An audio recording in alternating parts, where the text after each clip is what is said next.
What is going on, degenerates? It's Monday. Welcome back to the Die Hard MMA podcast.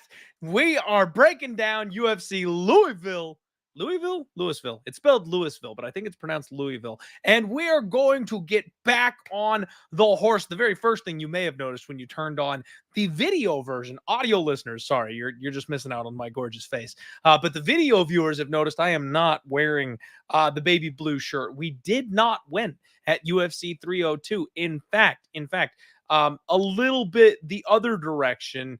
I think I can sum up what happened at UFC 302 very quickly. Son of a kid! Hey, Marshall! You ever get tired of being wrong? I do! I really do, but I'm tired! I couldn't hit water if I fell out of a boat this week, man. It was a bad week for me to take shots at dogs. And it's funny, because I've told you guys, I've shared this with you before. Pay-per-view cards are chalk fests. I can remember like one good pay-per-view where there was a ton of dogs and everyone was like, what is going on? Miraculously, your boy happened to be one of the people making money that night, but it's rare that the pay-per-view isn't dominated by the chalk. And yet for some reason, I can't pull my head out of my ass and go, you know what? We're parlaying for the pay-per-view tonight. I keep trying to take these dog shots. It would have been an absolutely gorgeous week to do like the Cody Saftik PRP layered parlays thing. And I just didn't want to have any of it. And that's on me. That's my bad. The problem is I look back at it and I'm like, man, some of these were close. I know you guys don't want to hear that, but some of them were close. Like Jocelyn Edwards, I really think the whole fight came down to the spinning back fist. If she doesn't get clocked with the spinning back fist, I thought she won rounds 2 and 3. Again, round 3 was close. She didn't do a whole lot, but I liked the dog shot there. Phil Rowe against Jake Matthews. If Phil Rowe just doesn't fall off the damn back of Jake Matthews in round 3, we're winning that fight. That's round 2, round 3 for Phil Rowe. He was in the perfect position. He's got top control. He's doing everything right. And then he somehow slips off the back. I mean, like, so those are two that I'm like, yeah, we probably could have cashed those. And then freaking Grant Dawson, man. I got him in the parlay and that was great. But the round 2, round 3 shots, I'm just burning money. Joe was just content to play defense and not get finished. And it is so hard to finish somebody when they're not being aggressive. When a fighter says, you know what, I'm going to take my L, when they go full Trey Ogden and they're like, I'm just going to take my L and not get hurt today. You can't finish them. If they're returning offense, there's an opportunity, but not when they're just playing defense. Thank God I took the low-hanging fruit of Jailton Almeida inside the distance. It didn't even, save my night, but at least there was no reverse sweep or anything like that. So bad night for me. Somehow managed to get a split decision with Paulo Costa, even though it still lost. And guys, I made the bet on Paulo Costa because Sean Strickland is always in split decisions. Like his style is just so visually anti-pleasing that the judges want to take the fights from him. All Paulo had to do was go out there and take it. He had a freebie. He had one judge that was just like, here you go, buddy. All he had to go out there and was do a little bit of something aggressive, and we could have stole that fight at plus 200. Nope. Thanks for playing, Paulo. Thanks anyway. And Nico Price ruined everybody's parlays. I was this close to adding Nico at the end of the night on Friday night, but I didn't. Horseshoes and hand grenades, guys, right? We're not close and getting pats on the back in MMA betting for being close. We got to get back on the horse this week. Minus 14 units. I worked my way to even. We were down one unit. Now we're down 15. I got work to do. And thankfully, I'm calling in some help to get that work done. You guys may know him from his own channel. You may know him from the MMA Engine. It's our guy, DFS by the numbers. Brady, what's going on, man? How you feeling today? What's up, Clint? Looking forward to this card. We got 14 fights to talk about. We got the debut of Puja Tomar. I can't wait to get into it. Oh, it feels good, man. It feels good. How did you do at UFC 302? Man, it hurts. It's one of those cards where I feel like I should have cleaned up. Like I really liked Kevin Holland inside the distance and by sub, which I played, but I felt like I could have went heavier. I really liked Jailton Almeida inside the distance, but I took the under instead, which was fine. And then I really liked Islam by sub, which I played all those, but I ended up getting caught up in like all the other BS. I had the under in the Price Morono fight. I had violence in the Kopylov Almeida fight. I had the Grant Dawson 2-3 sprinkles as well. So all those, the sprinkles all added up. And I put myself in a really good spot for the main event. I thought I was up about 1.5 units going into the main event. And I played Islam 2, 3, and 4. And he gets the finish in round 5. And I feel like a jackass for not sprinkling the round 5 as well. But I was not expecting it to get that far. So finished down 0.13 units. But if Islam would have got the finish a round earlier, it would have been like a 3.5, 4 unit night. So really close, but it is what it is. Yeah, I hear you, man. I hear you. I went the other way. I was thinking if it went that deeper that Dustin Poirier would be able to kind of land on him a little bit more. And he just looked gun shy out there that deep, man. It looked like he was just too afraid to get taken down, that he wasn't letting his hands go. And but hey, we're on to this week, man. You've got some admirers here in the chat. We've got Clint. Dixon said my haircut is I'm rocking the Irina Alexeva. That's Alexeva. I love that.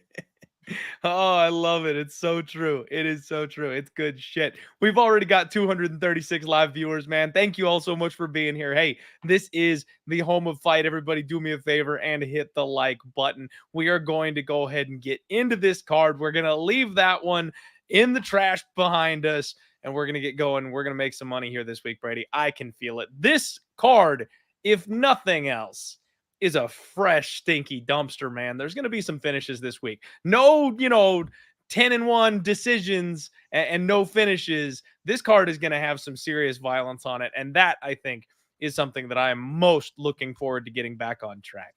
First fight of the night, you've got Puja Tomar taking on Amanda Rayani. I think they've got those names backwards, but hey, I am not a professional linguist. We've got women's MMA kicking off our night tonight, Brady, and I wouldn't have it any other way.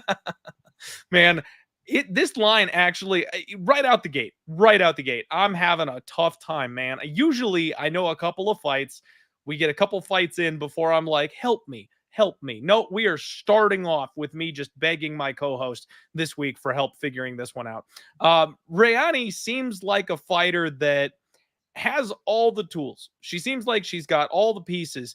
And yet here she is in a position where they're bringing in somebody who frankly should be a bit of a big deal coming into the UFC.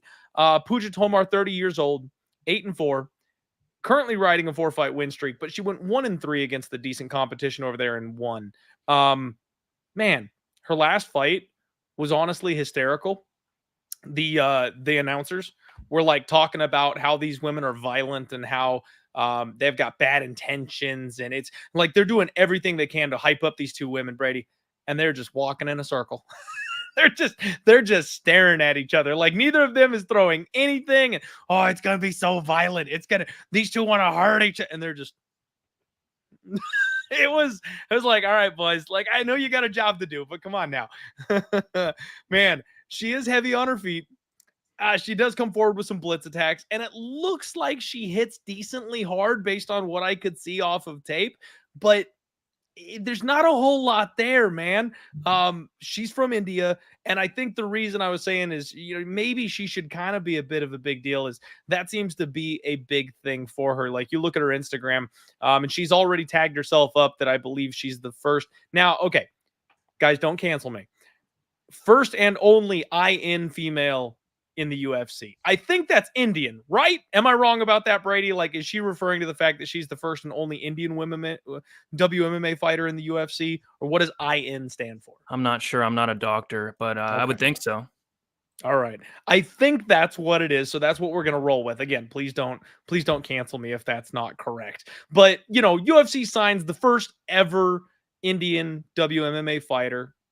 Maybe you'd think they like what they see. Maybe you'd think that she's a bit of a big deal. They want to bring her in, give her some soft matchmaking, get her a dub. But Rayani is 14-7. She's from Brazil, so she's got a ton more experience. She's only 28 years old, so she's going to be coming kind of into her prime here. She lost on Contender Series back in 2022 against Denise Gomes, which I don't think is, aged particularly poorly. She ended up taking the Invicta FC title over my girl. Shout out Julian DeCourcy, one of the most fun Twitter MMA follows in the game. And then she dropped her UFC debut to Talita Alencar. Now, Alencar is 5-0-1, undefeated, monster grappler. It was a split decision. It was a close fight. I don't know that that's anything we should really knock Amanda for. She's got a pretty well-rounded game. She's got far more MMA experience, even though she's 0-1 in the organization. I like everything about her, man. Hard calf kick, bites down, chucks that right hand with bad intentions, good submission defense.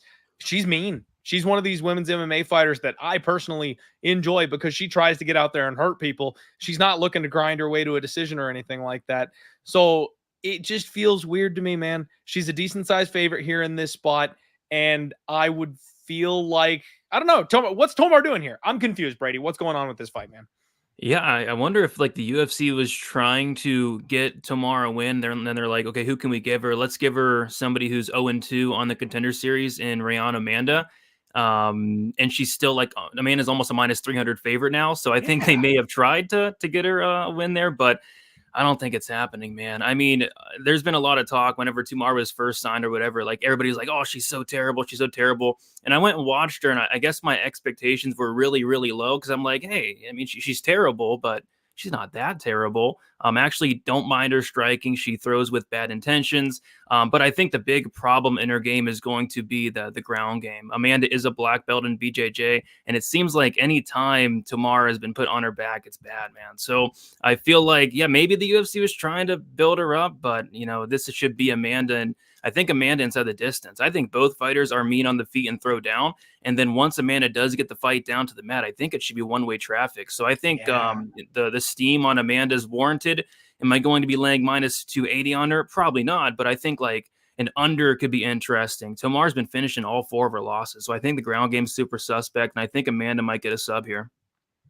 Okay. All right. I mean, I know Uncle Wheezy's waiting in the chat with a bag of oranges to beat me to death, but I'm with you, man. I think the steam is warranted. I don't want to lay chalk on a women's MMA favorite like that, but fading a debutante, I like doing that. Having the grappling advantage, I like doing that. Having the MMA experience, the high level MMA experience, I like that. You know what I mean? Like she just checks all the boxes here that it's like, yeah, this is probably a greasy women's MMA fighter, but she really should win this pretty much anywhere it goes. Yeah, I think so. So yeah, I might be attacking like Amanda inside the distance, Amanda by sub at hopefully decent plus money. I haven't looked at the props yet, but I'm not sure what Tomar is doing here. I'm really not sure. Yeah, no, I'm with you, man. I'm with you. Completely agree. All right, guys, we can leave that one in the dust. Let's move on to the next fight here. We got Cody Stamann taking on Taylor Lapilus, and interesting move here by Cody Stamann. My favorite little fire hydrant. He's moving up a weight class to 145 to take on Taylor Lapilus. This just seems like another weird one to me, Brady. I'm not sure. Like I said, dumpster fire. This is one of those cards. Cody Stamann, 21-6-1, 34 years old. I keep thinking he's older than he is.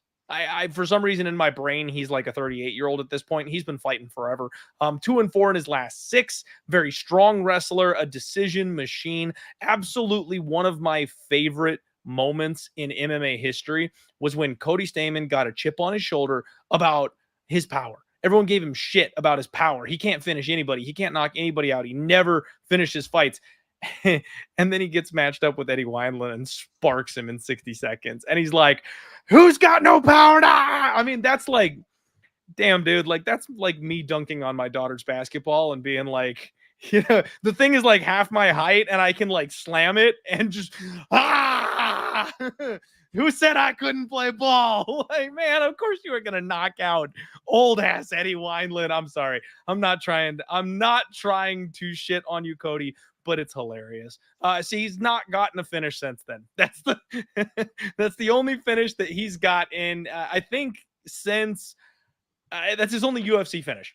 The only fights of his that have finished have been him being finished. His only UFC win inside the distance is Eddie Wineland. Anyway, so he couldn't finish Douglas Silva de Andrade, although I will give him credit. He did drop him in the 3rd round with a very nice counter. Hurt him, rocked him, but Silva, very difficult guy to put away. Douglas de Silva de Andrade is. So I kind of like the well-rounded game of Cody Stamann, but it just seems like he's just not quite great at anything. You know what I mean? Like he's a good wrestler, but not quite good enough. He's strong, but now he's taking on bigger guys. He's not quite strong enough. The boxing is good, but he's got no power, man. Like he just falls that short everywhere.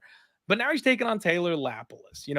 French fighters are kind of taking over a little bit. He's 19-4, lost a very grinding decision to one of the Bash Bros in his last fight. He was kind of flown into enemy territory there for that one. He gave up 5 takedowns on 16 attempts. So good, solid takedown defense, good balance, good flexibility, really clean jab, likes to counter. He's going to have a 9-inch reach advantage in this spot. And I was trying to make an argument for Cody Stamann coming into this one, man. He's a decent sized dog. You can get him around plus 200. My numbers are out of order here. Plus 215, minus 265 on Taylor Lapilus. And again, it's one of those ones where that number's a little gross to me, but I have a hard time seeing how Cody wins this fight.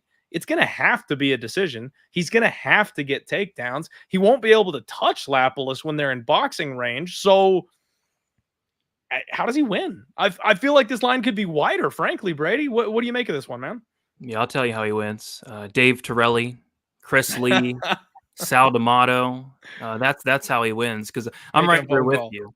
I'm right there with you, man. I think it's a great matchup for Lapilus. Like Cody Stamann, he's a wrestler, but he doesn't really wrestle that much. Since 2020, he's only landed 5 takedowns. And against Taylor Lapilus, like Lapilus has, in my opinion, elite takedown defense and an elite get-up game. So even if Stamann was to go out there and wrestle hard consistently over 5 or 3 rounds, I'm not sure he's going to be able to take down or hold down Lapilus. So I think this fight is primarily going to play out on the feet. And at that point, it's going to be Lapilus who has like a 9-inch reach advantage. And he's a very good striker, very quick striker as well. So, yeah, I like Lapilus, and I like him a lot. It's just he's minus 265. This fight is minus 325 to hit those crooked, corrupt judges. And Dave Torelli, what was he doing, man? I mean, scoring the fight 49-46 for Paulo Costa. He scored the fight 29-28 for Mitch Raposo. Like some of these judges these days. But yeah, I think outside of a crooked, corrupt decision, I think Lapilus should win this and probably by decision as well. Yeah, probably so. I mean, but is there any world where Lapilus finds his way to a finish in this fight? I was thinking maybe like a club and sub, maybe maybe a submission, because he does have quite a few submissions, and Cody Stamann's been subbed I think twice in the UFC. Man, that's kind of what I was thinking too. I mean, maybe just a little sneaky with something like that. Yeah. I don't know if he's going to necessarily think to go for it, but the way that Cody Stamann pushes the grappling, it might be there, like some kind of front choke situation where clip him with a big counter or something like that. And Cody Stamann has, one decision, and that's shoot on the legs, maybe wrap something up there. Probably goes all 15. Let's be honest, probably does. But, we can dream. Maybe we'll get a sexy number on submission, but I'm not seeing it anywhere other way. Submission plus 1,800, and that's on Bet Online. Ooh. So might get even better on like some of the books in the U.S. Yeah, okay. Maybe we sprinkle just a little bit. Justin thinking it's a 50-50 fight. I don't know, man. Yeah, Grateful Dude saying Stamann by decision for value. You guys, good luck, guys. Good luck. I'll be favored or pass on this one personally. But I do real quick. Prison Mike asking why the Vikings suck. And Prison Mike, that's a real quick way to get banned for life. Straight to prison, straight to jail. Get out of here with that shit. Vikings are taking over, baby. We got our quarterback of the future. Justin Jefferson just signed the contract. We have him locked up for 6 years now, going nowhere. I couldn't believe, Brady, all the teams just praying, just hoping there was a chance Justin Jefferson was going somewhere other than the Vikings. It was never happened, you silly gooses. He was never going anywhere except staying right where he is at. That's my boy. We're going to kick some serious ass. We're going to turn some heads in the next 2 seasons. You watch, Prison Mike. You watch. Next fight, back to the MMA. We've got Eduardo Mora taking on Denise Gomes. We just talked about her a little bit, Brady. Denise Gomes coming right back around here on this one. Ronda. God, I ranted about this bad last time, Brady. There's too many Rondas. There's too many damn Rondas. I know Ronda Rousey set women's MMA up. I know she made a massive difference in their world, and the women's MMA exploded because of her. But we have too many damn Rondas. It's like Pitbull, 5 years ago. Everybody was Pitbull. A couple of these women need to change their damn names. She is 10-0 and undefeated. She got the biggest layup in UFC history in her debut when she took on Montserrat Ruiz, our favorite bunny, Brady, with the neck tattoo. She punches her way into takedowns, and believe it or not, in round one of the most disgusting things I've ever seen, she got stuffed by Montserrat Ruiz, Brady. She fell to her back. She hit a gorgeous sweep to get on top. But you cannot hide the fact that you shot a double leg on Montserrat Ruiz and got stuffed and had to go to your butt to get this thing to the ground. Massively concerning for me. She did go ahead and get the takedown in round two. She did go ahead and get a good solid performance, good ground and pound, heavy hands, nasty elbows. I like her positional control from top, but doing it to Montserrat Ruiz, that's a pretty low bar. Let's see what she does against some real competition. She will have a 4-inch height advantage. She will have a 4-inch reach advantage over Denise Gomes. But I got to tell you, Brady, those issues have never stopped the new mini Jessica Andrade, Denise Gomes, ever before. She is coming off of a loss to the number 9 ranked Angie Hill. Let's go Overkill. Congratulations on that ranking. Angie Hill fan for life over here. Happy to see her with a number next to her name. So there's no shame, Brady. There's no shame. Denise Gomes loses to the number 9 ranked woman in the division. She is short, but she is well built. She puts everything, bad intentions, into huge power shots. She nuked Yasmin Horegi in about 20 seconds. And she also put up like 103 significant strikes in her Dana White's Contender Series fight. So she can throw volume. She can throw power. She's a BJJ brown belt. She has a good get-up game. She did give up 4 takedowns to Loma Lukbunmi, which we know how tricky she is. Lots of trips, lots of dumps. Hard to stay on your feet against Loma if she wants to get you to the mat. She did give up 5 to Angie Hill, but Angie has become a pretty decent grappler, and a lot of people have not been expecting that, considering she was all striker until just a couple of years ago. She actually reversed Angela Hill in one of those grappling situations and got herself into a really dangerous arm lock position that she transitioned over into an arm bar. Now, Hill, very difficult to submit, so she worked her way out of it, but that's the kind of deadly ground game from Denise Gomes that I'm looking at and going, I think that might be just a little bit underrated. There's no secret what the UFC is looking to do here in this spot, I think, Brady. You give up those kind of takedown numbers in your first couple fights. They got a 10-0 prospect coming in here that can grapple, that's looking to get this fight to the mat. But we've seen a lot of spoilers lately. The UFC plans have been falling apart left and right. Hey, Conor McGregor is injured, Brady. UFC 303 might not even be happening. The UFC's plans are just not doing great these days. Denise Gomes plus 140? Are you kidding me? I think this is a dog or pass spot, Brady. I think this is a big step up in competition. Now, let me rephrase that. I don't think this is a big step up in competition. Going from Montserrat Rendon to Denise Gomes is a gigantic step up. You've got a woman who's got multiple UFC fights under her belt, several UFC wins under her belt, tasted the top 10 of this weight class. That is your next fight. That's a huge step up in competition. And what do we know about Mora? Not a whole lot. She can crush a few cans. I don't know that she can take down Denise Gomes. And if she does, I don't know if she can keep her there. If she does get Denise Gomes down, I don't see Denise Gomes laying on her back and letting her elbow her in the face. This girl will work. She'll get back up to her feet. She'll throw hands. She'll reverse position. I think this is a dog or pass spot, Brady. I kind of like Denise Gomes this week, man. What about you? Yeah, from a money line standpoint, it would be dog or pass, but I'm kind of like this. I'm kind of liking this total here, this under, and the reason being is I think both fighters are very mean here. Like Denise Gomes throws very hard on the feet, and then Eduardo Mara is just a monster on the mat. But like you said, against Montserrat Ruiz, and then against that Silva chick on the Contender Series, and you're right, there's not a ton of footage on Mara. I think I was able to watch 3 fights, and one of them was recorded with a toaster, so I wasn't able to really see much in there. So, but what we do see is, she has decent wrestling, and once she gets on top, she's very heavy. Her ground and pound's vicious. She has good jiu-jitsu as well, but again, against lower level competition. So yeah, from a money line standpoint, I don't want to go out there laying chalk on Mara, but this under, it's kind of calling my name, because Denise Gomes, she has a ton of power. It's crazy how hard she hit. Like, she's a strawweight, and she's going out there and knocking out Horegi. She's going out there and knocking out Brunno Brazil. And then, like I mentioned, Mara, if she's able to get on top, she could have ground and pound opportunities. The submission could open up. And also, Denise Gomes, she has 0 submissions on her record, but like you said, she's a brown belt, and she's attempted quite a few submissions in the UFC. So from a money line standpoint, I'd agree it's dog or pass. You can't lay minus 160, minus 170 on Mora. There's too many unknowns. This is a gigantic step up, but I'm kind of liking the under at plus money here. I think somebody could potentially get served in this one. If this fight stays standing, like if Denise Gomes is able to keep this fight on the feet, I think she will knock out Mara. Mara's begging to get knocked out. Her chin's all the way up in the air, and Gomes can crack. So I'm liking the under here more than anything. Don't think I'll get to a money line, but the under is probably what I'm looking at here. Okay, fair enough, man. I don't mind the under call. I kind of like that a little bit myself. I'm leaning dog. I'm leaning under. I came into this show clean slate, Brady. This is one of those palate cleansing resets for me. I had so much action on UFC 302, and just watching those tickets burn and my balance drop every single fight, I went, you know what?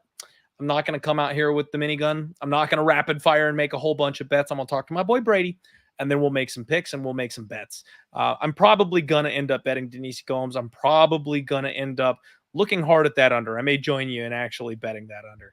Is that Paulo Costa's secret juice, Brady? It's vodka. I'm now an alcoholic after what Keith Peterson's been doing to me lately. These stoppages, man. Get some cigarettes to go with it, man. Keith Peterson would be proud. Absolutely. All right. Next fight up. Daniel Marcos takes on Sexy Mexi John Castaneda. And I've mentioned my love for John Castaneda on this show many a times, Brady. How can you go wrong with Sexy Mexi? It's such a good fight nickname. I immediately was like, all right, this guy's cool. I like this guy. Daniel Marcos, 15-0, very patient power striker. I mean, he has a low volume style, but it's weird because it's offbeat and it's good shot selection.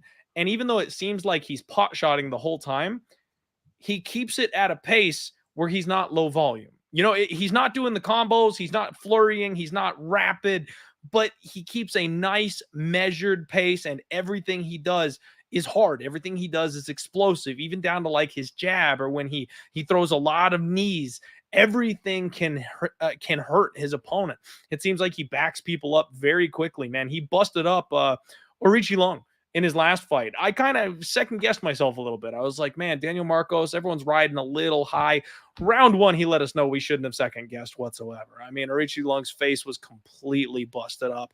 That was a no contest due to a nut shot in the second round, but man, there have been a lot of those no contest and disqualifications lately, haven't there been?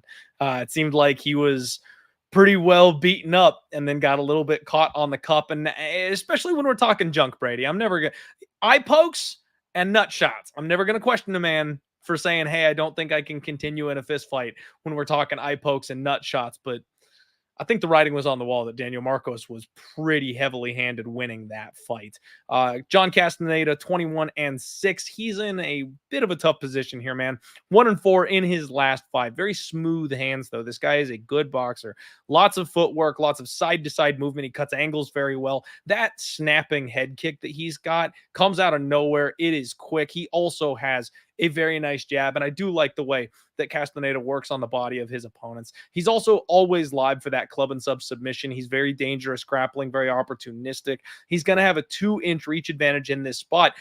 But the thing about Castaneda for me is that he can get caught, man. Sometimes he gets wobbled, and his mode when he gets clocked is brawl. He just comes forward and starts swinging as soon as you hurt him. We've seen him wobbled a couple different times. He's been caught and KO'd twice. He moves backwards a lot in his fights. And in his last fight against Kyung-Ho Kang, I actually bet Kang in that spot.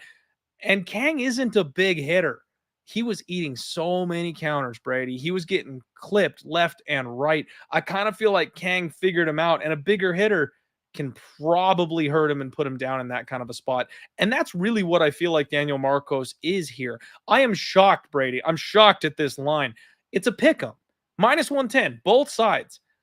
And I'm confused. Usually with an undefeated 15-0 fighter riding the way Daniel Marcos is, you'd see him being a much larger favorite over a guy who's on the skid that John Castaneda is. Now, last week, I said I was shocked at a line, Brady. I said I was shocked at a line last week, and it was close to a pick'em. I got some dog money, And then Roman Hopalov dropped my boy in the very first round and made me look silly. So I can't sit here and beat my chest and be like, oh, this guy should be a huge favorite. But I really think Daniel Marcos should be a favorite here. And I'm wondering why the line is being kept so close. Talk to me here. What is going on? Oh, I'm sorry, Pepe. Thank you for the correction. My guy, I got it backwards. John Cast, that explains it. Maybe that explains it a little bit better. I said he's 1-4 in his last 5. He is 4-1 in his last 5. Thank you for catching me, Pepe. I appreciate it. I would hear about that in the comments section after this podcast if you hadn't got to me live. So thank you. Okay, so that does change things a little bit, right? In my brain, I had that backwards. At any rate, I think a lot of the technique stuff still stands, though. I am not overly impressed with the wins over guys like Miles Johns, who I'm constantly trying to fade. Eddie Wineland, we've already talked about him a little bit. I still am looking at being on the other side, but at least the line makes more sense to me. Brady, I'm on Daniel Marcos here. I think I might bet him. What are you doing? You're on mute, my friend. My bad. Yeah, I didn't even catch that you said 1-4 in his last 5. Good thing Pepe was able to catch it. A fellow alcoholic as well, Pepe. So I like it. So yeah. Pre-tape, I was kind of leaning the Castaneda side. I thought he might be able to potentially mix in takedowns in a close striking fight, which I think could still be the case. You know, Castaneda, he does have a wrestling background. I think he wrestled a year in college as well. But you know, when he does get guys down to the mat, they're popping right back up, and Marco seems to have very good takedown defense. So I do think this primarily is going to stay standing, and I think this could be contender for like fight of the night. Maybe a hot take, but I think these guys are going to stand there and swing dicks, man. I like how both guys mix it up to the body, especially Marcos. I liked what he did in the Simon Oliveira fight.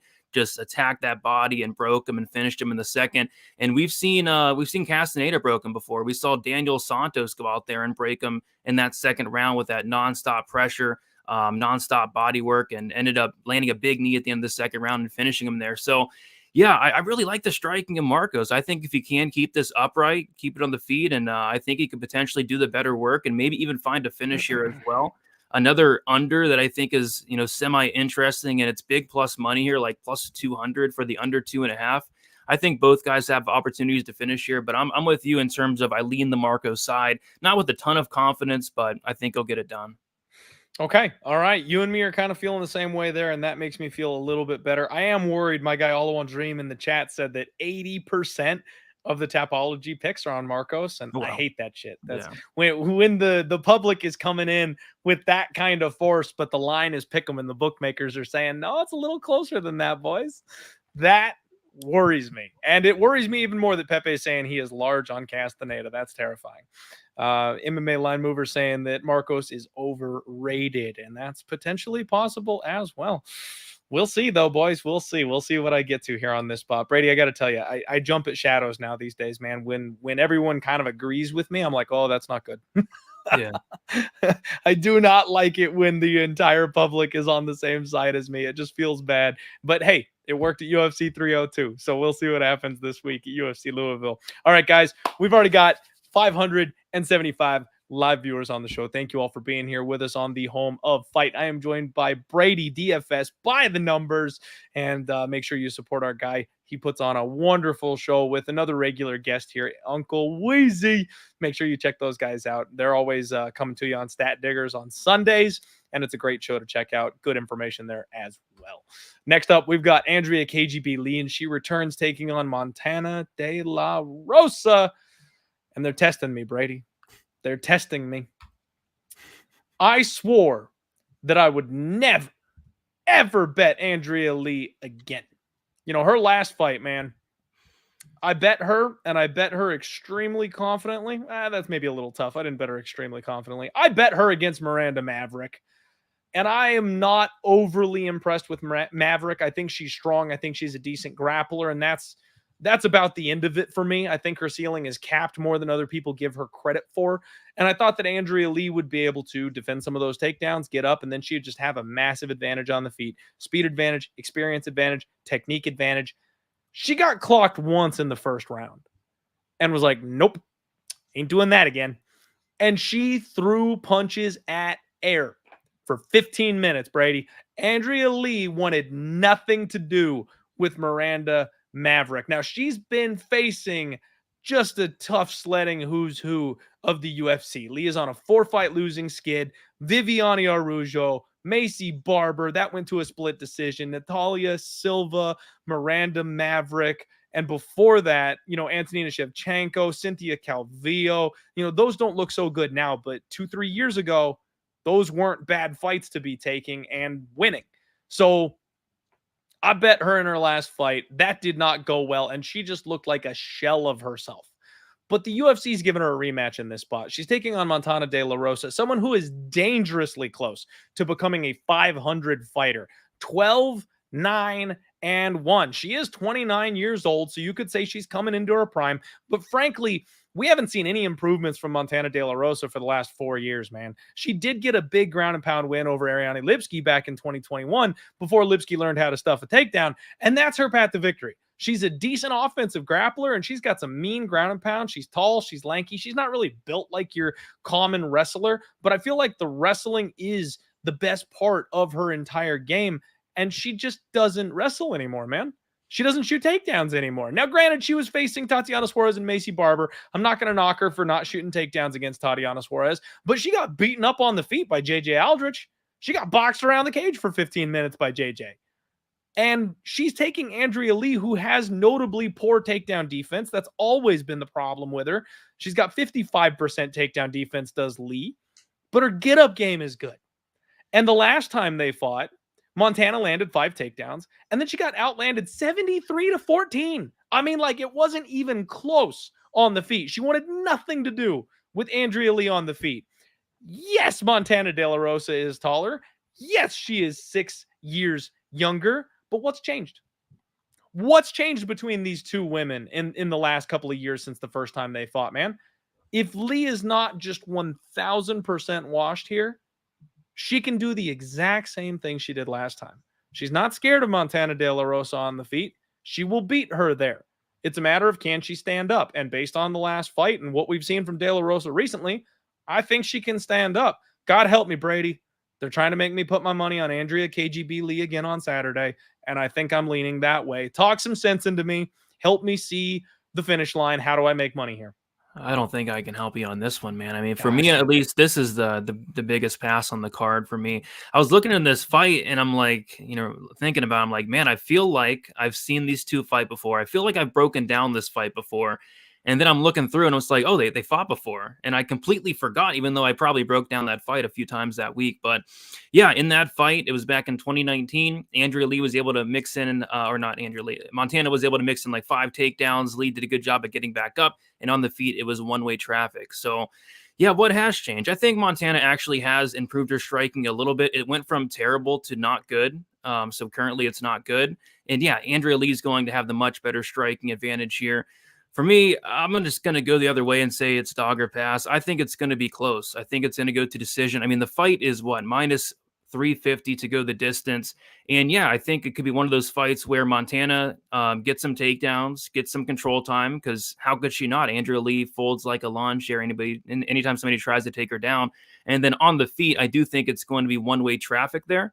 Maybe a lot. I think it's going to be a lot closer than last time on the feet, but still, in favor of Andrea Lee. I think it goes to these judges. It could come down to like a control versus damage type situation.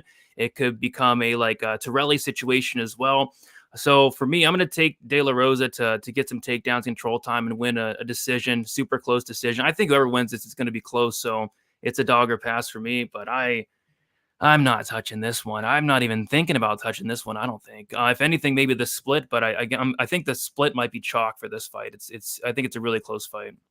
Yeah, I mean, you mentioned the splits. That's one of the reasons why I always find myself betting Lee. Is it looks like she should win a lot of these fights, and then just barely doesn't, man. JoJo Wood split, Lauren Murphy split, Macy Barber very recently split, and that one looks good, man. Yeah. Macy Barber is out there whooping ass right now, so that's a good look, in her last couple of fights. You've got Montana, who, she got the brakes beaten off her by Macy, guillotine choke, lost to to Tatiana Suarez, and then got beaten up by JJ Aldrich. That's just, man, one of those sounds a whole lot better to me than the other one. And I feel like what we've seen in women's MMA, especially recently, is the longevity of levels.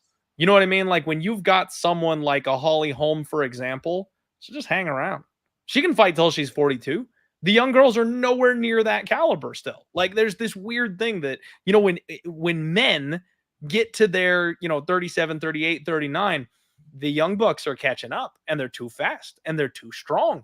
When these aging like fine wine women's MMA veterans who were better 5 years ago are still hanging around, they're still just better. And so I don't know, man. I'm probably going to find my way to KGB Lee, and God help me, because I need to have a win this weekend. And if I've got my money again on KGB, my butthole will be puckered. Shout out to my guy, Danny Betts. What's up, buddy? Good to see you. Thanks for coming in over here. And Pepe is making me nervous because he's telling me Andrea Lee large, and that I'm like, wind in my sails, but I'm already terrified. So I don't know. Next up, we have got Brad Katona, and he's taking on Jesse Butler. Prime time dumpster diving right here, Brady. Brad Katona is a guy that I have described as a discount GSP.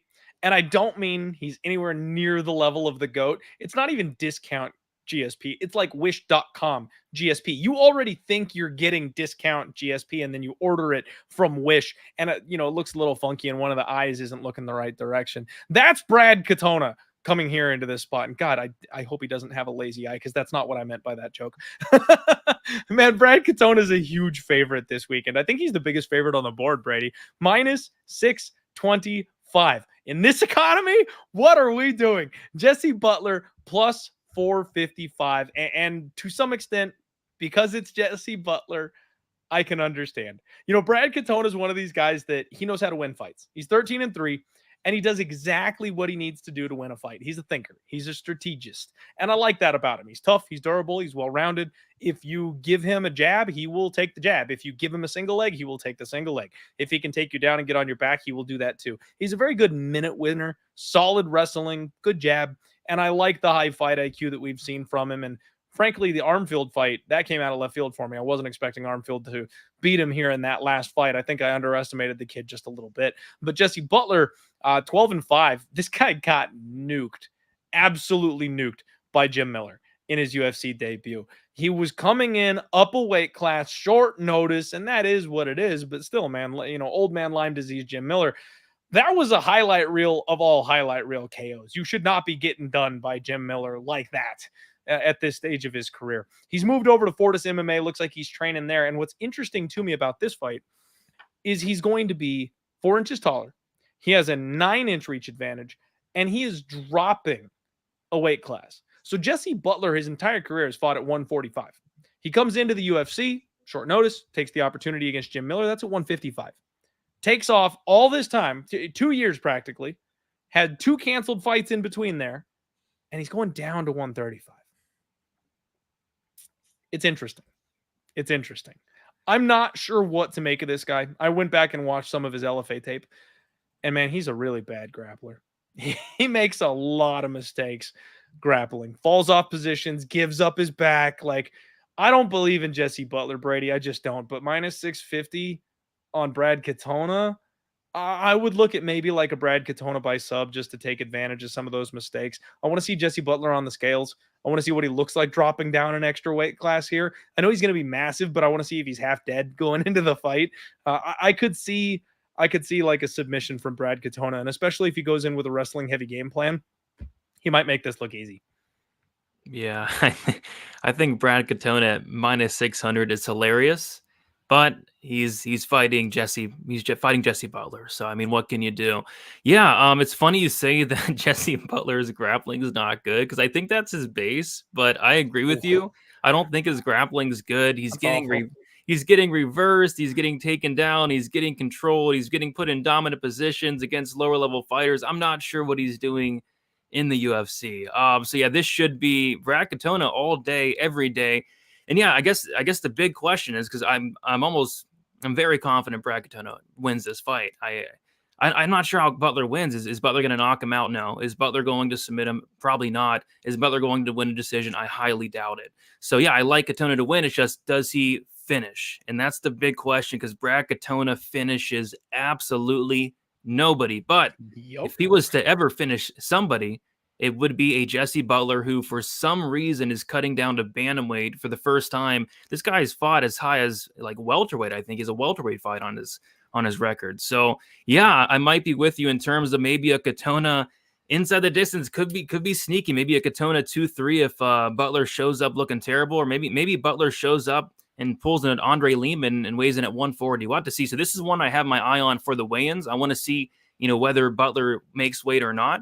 If he looks terrible, maybe attack a Katona finish prop. But I think it more than likely is probably Katona by decision. But like I said, if he's ever going to finish anybody ever in his life, I mean, you don't get an easier matchup than Jesse Butler. So yeah, Katona should roll here. Yeah, that weight cut is going to suck. That weight cut's going to be brutal for this guy trying to cut down that weight class. Completely agree, man. Probably going to have to stay away. I almost feel like that's why the line is where it's at. The bookies are going, no, thank you. No, thank you. Just don't do this one. Yeah. Next fight on the docket, Charles Radtke, the man they call Chuck Buffalo, taking on Carlos the Nightmare Prates. And I've got thoughts on this one, Brady. I can't wait to talk this fight out with you, man, because I've got history with both these guys. Okay. Charlie Radtke, 9-3. I went out on a limb when he first got to the UFC, and I made a statement. I said something that may have aged extremely poorly. I've said something that may be just a little stupid. I said I thought the UFC brought this guy in to get Blood Diamond to win. I was like, he's so bad. They put him against Blood Diamond on a pay-per-view card to get the man a win. Sure enough, here he is, 2-0 in the UFC. He beat Blood Diamond that night, and he turned around and he KO'd Urbina real quick in his next fight. Now, the Urbina fight, Brady, I will tell you, I warned everybody. I bet Urbina in his fight before that, big underdog, got a big win, felt good about it. And then when we turned this one around, I told everybody, okay, this is that classic MMA recency bias swing. This is where everybody goes, oh, Urbina's really good. He should beat Buffalo. And yes, on paper, he should. But Urbina is fragile. You got to watch out because Chuck Buffalo, that man's got hammers. That man hits hard. There's a chance that Buffalo can knock this guy out. So I passed. I stayed off of it. Sure enough, Charles Radtke knocks out Gilbert Urbina in the very first round of their fight. I mean, he keeps a high, tight boxing guard. He plods his way forward, very heavy on his hands. I mean, he's damn near disrespectful, the way he just kind of walks towards his opponents. He's got a good grinding cage grappling game where he can kind of steal some time away from you and pin you up against the fence. Sometimes his cardio isn't all there. I've seen him fade down the stretch a little bit. Hasn't been much of an issue so far in the UFC. And hey, maybe the guy's turned a corner. Maybe he's made improvements in that area, but I massively underestimated Charles Radtke, and I will apologize for that. His opponent, Carlos Prates, 18-6, and I similarly disrespected him. He is 1-0 coming off Dana White's Contender Series, and they made me bet Trevin Giles again, Brady. They made me put money on Trevin Giles. My Dana White's Contender Series fade angle. They had Prates the favorite over Giles, and I'll tell you, Giles looked like $1 million. He was up 2-0 easy. He was coasting in that fight, and then he got nuked. Ate just the wrong shot at the wrong time, and it only took one. Prates has got serious power, man. He's one of those weird fighters that I feel like he took a long time to get it right. You know, he really struggled at the low level, finally got enough experience under his belt that he kind of turned a quarter at 29, 30 years of age, and now he looks like he's pretty damn good. And he's got the power to go with the skill set. Tall, lanky, really rangy, good kicks, likes to keep that distance. And he's got this weird thing where he carries his hands here, Brady. And it's like, man, someone's going to clock him in the head because he keeps his hands so low. But what he does is he kicks you and it keeps you 10 feet away from him. And if you try to come in with anything, he just wings like these little half hooks like this because his arms are so damn long. I talk about people not being able to reload. I talk about like the jab. It's so long, people can come in and counter you on that. He doesn't do that shit. He just does this. So if you get close to him, it reminds me of Sean Woodson a little bit. If you get close to him, he'll just hit you with a hook. He's got a 6-inch reach advantage in this spot. And man, I think this fight should be violent one way or the other, Brady. I think Charlie Radtke absolutely can be the guy that Trevin Giles should have been. If he crashes in the pocket and he goes to war with Prates, he can win. He can win by knockout. He can clip this guy. Someone's going to do it. I am not sold that Prates is the next big thing. I think he's gotten some decent shots off, some decent matchmaking. He's 30 years old. He's 18-6. He's not a guy that I think is making a run. So I'm tempted dog or pass in this spot, but under definitely more has my attention because if Radtke can't close that distance, I do think Prates will be a problem for him at space. What do you think about this fight, man? What are you doing? Yeah, I agree with the under 100%. I think somebody's getting their ass shaved in this matchup. I think there's going to be ass hair laying all over the cage after this one's done. But yeah, I'm not sure. Like, why do people think Radtke sucks so bad? It's like he went out there and beat Blood Diamond. Was it the best fight? No, the fight sucked. But after that fight, everybody's like, "Oh, Charles Radtke sucks. He wasn't able to finish Blood. He wasn't able to sub Blood Diamond." And then he's like a big dog against Gilbert Urbina. And I was on Urbina there. I was on the under and I was not on Urbina. I was on Radtke. I was on the under and I was on Radtke by knockout at like plus 500, plus 400, I think, or something. And he went out there and knocked him out. This is a much tougher matchup. I don't think Urbina is that good. I'll be honest. I think Prates is decent, but that Trevin Giles fight, it wasn't the best look, man. Like I had a bet on Prates to win in round 1 or round 2, and I was like ripping up that ticket at the moment because Officer Trevin Giles looked really good. He was outlanding him. It looked like he was going to coast to a decision, man. Yeah, he outlanded him 68-37. Like if you're getting outlanded 68-37 against Officer Trevin Giles at this point, I'm not sure what to tell you. So I didn't like seeing that. But yeah, Prates, he's very long, very rangy. He's going to be so much bigger than Radtke. He's going to be towering over Radtke in this matchup, but a little bit low volume. Prates, very hittable as well. And I think Radtke has a couple paths here. I think an interesting path would be to get this fight down to the mat. I believe that Radtke's either a brown belt, maybe a black belt in BJJ. He does have a submission or two on his record. And then on top of that, he has a lot of power. Both these guys have a lot of power. So, yeah, first and foremost, I'm liking the under. I think somebody's getting served in this matchup. I think Radtke or Prates can win by knockout, and I think Radtke has the grappling path. And then from a money line standpoint, it's absolutely dog or pass. I don't see how anybody could watch that Giles fight and lay minus 230 on this guy. If you're going to bet Prates, just bet the knockout prop bet. I think it's plus money. So, yeah, I'm looking at under, and I'm looking at maybe a bet on Radtke at plus 200. I've got a bit of a crazy idea on this one, Brady. What would you make of a Chuck Buffalo submission prop? What's that number looking like? It's plus 800. It actually opened up plus 900. It got bet down to plus 800. Oh, they're onto it. Yeah. I thought I was being sneaky. So we've got, 3 submission losses for Prates? He's a guy that has struggled. I've talked about it before, guys. If you've never done any kind of grappling or jiu-jitsu or anything like that before, they talk about how being long and being lanky can be a weapon. Darce chokes, anacondas, those are great. It's real cool to have long, gangly ass arms like I do when you're hitting those kinds of subs. But you know where it sucks? It's when you're on your back. When one of these short fire hydrant little bastards is sitting on your chest and you're really trying to dig an underhook, but you got to get your arm all the way up here because you can't, because they're so fucking short. You can't get your underhook. It's frustrating and it's difficult. And you also don't have the same type of like squatting power that some of these little fuckers do. So it's difficult once you get put on your back by a guy like that to get back up. Seems like Prates has a bit of an issue with that. He's already been submitted 3 times in his career, and we've got 2 round 1 sub wins, rear naked chokes, I think, on Chuck Buffalo's record. I may be taking a look here at the sub prop, Brady. And you know what? I got to do something a little drastic, Brady. Okay. I didn't come in here expecting to do this. Like I said, I don't have a single bet on the card this week. I am letting the Link Memorial Dog of the Week record slip through my fingers. Ever since Link passed away, we're betting one dog on the card, and every single week we're picking a dog that we have faith in. We're going to do Link do him justice by picking a live underdog every single week, and I started off real hot, Brady.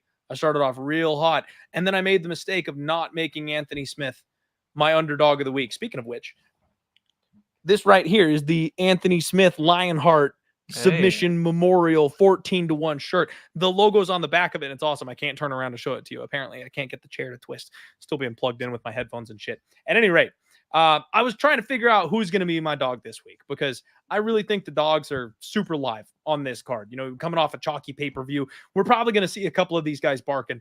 And it just hit me. Just clairvoyant. You know, I can feel it. This is my boy's pick. This is my boy's dog of the week. He wants some Chuck Buffalo. We're going to look at that submission prop. We're going to take Chuck Buffalo at plus 200 to go ahead and dethrone Prates when everyone's riding high on him. This is the spot, Brady. I'm going to bet Chuck Buffalo this week, and that's going to be the Link Memorial Dog of the Week. Let's go. And yeah, I'm looking at the fight doesn't go. It's like minus 180. That seems like very generous. So if I can get like an under 2.5 at like minus 150, like I don't mind that. Like even under one, I think somebody's getting served here for sure. So I'm liking it under most importantly, and then yeah, I'll be looking at some racky props for sure as well. Love it. Love it. All right, guys, we got 700 live viewers right here on Home of Fight. And if you guys didn't know, McGregor happens to be injured and is putting UFC 303 in jeopardy. And you know how I know that? I know that because I am in the Home of Fight Telegram group. There's a link to that in the description of this video. If you guys want to join our Telegram group, we got blasts of combat news day in and day out. They've got fun little, I didn't have any idea, Brady, that you could do this on Telegram, but you can like interact and react with all these things. And they've got their own like built-in chat sections for every single post. It's a fun way to incorporate getting some information and talking with other fight fans. Join for free. Come hang out. And make sure you hit that link in the description. Next up, we got a sponsor here, Spectation Sports. We've got awesome regional MMA coming up. Maverick MMA right around the corner. The Mecca returns. And if you use promo code DIEHARD, you'll get 20% off your subscription with Spectation Sports. And if you want MMA 24/7, you want to study the fighters that we are going to be betting on when Dana White's Contender Series comes back around, this is where you're going to find most of them. This is where you're going to find a lot of them, and you'll be able to see them coming up and do your research so that you can make good informed betting decisions. Promo code DIEHARD, link again in the description below. And guys, I am embarrassed to tell you that last week I did so badly in my betting for UFC 302 that I made more money playing DraftKings than I did betting on sports. Brady, that's never happened before. Not once. Because if I reverse sweep a card, which I've done before, I'm not winning shit in my DraftKings. But I joined up with the boys from Fight Numbers, and I've been using their tools. And lo and behold, I still managed to make money somehow this weekend. Thank God for that.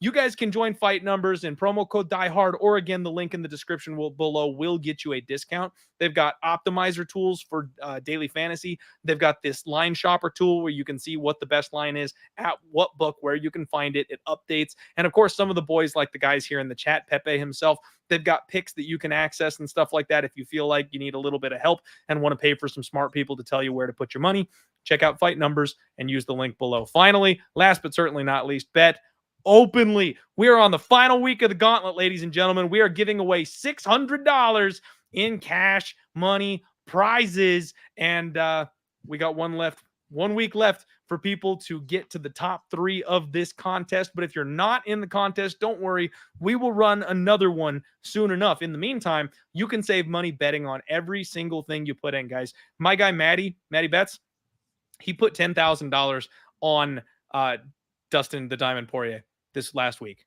Lost it. That was unfortunate, but it blew everybody away. The fact that a $10,000 bet was filled on Bet Openly, and it only took a couple of hours to do it. That's because real gamblers like you and me around the world are all taking action from one another. 1% juice, which means the numbers are better on absolutely everything. And we do MMA here, but obviously the other sports, it works for that as well. But just as an example, if you are looking at Ludovit Klein versus Thiago Moises, it is minus 120 and plus 120. You're getting better odds on both sides of the line, and only the winner will pay that 1% fee for the privilege of using this service. It's going to save us all money long term. Make sure you check out Bet Openly if you haven't. It is the future of this game, and it's an absolutely amazing platform to save us gamblers money. We're back, everybody. UFC Louisville. Talking these fights through with my guy Brady, DFS by the numbers. And the next fight is Thiago Moises, and he is taking on Ludovit Klein. What a fight, man. Some of these fights have been questionable. They've been sketchy, a little bit of a dumpster diver, but damn, man, this is a good fight. You know, Thiago Moises, he's another one of these fighters that's been around freaking forever, Brady, but he's still extremely young, 29. Dude's not even 30 years old yet. We've seen him go up and down and settle into kind of a gatekeeper role, but there's chances that he could potentially still be getting better. This is a young kid. His opponent, Ludovit Klein, is also 29 years old, and I'm pretty sure he is the poster child for the post-USADA era. If you've seen his posts, if you've seen what this man looks like physically, there's no way Jeff Nowitzki is giving this guy a 50 clean samples jacket. Not a chance. There's no way that's happening. But man, Thiago Moises is extremely well-rounded.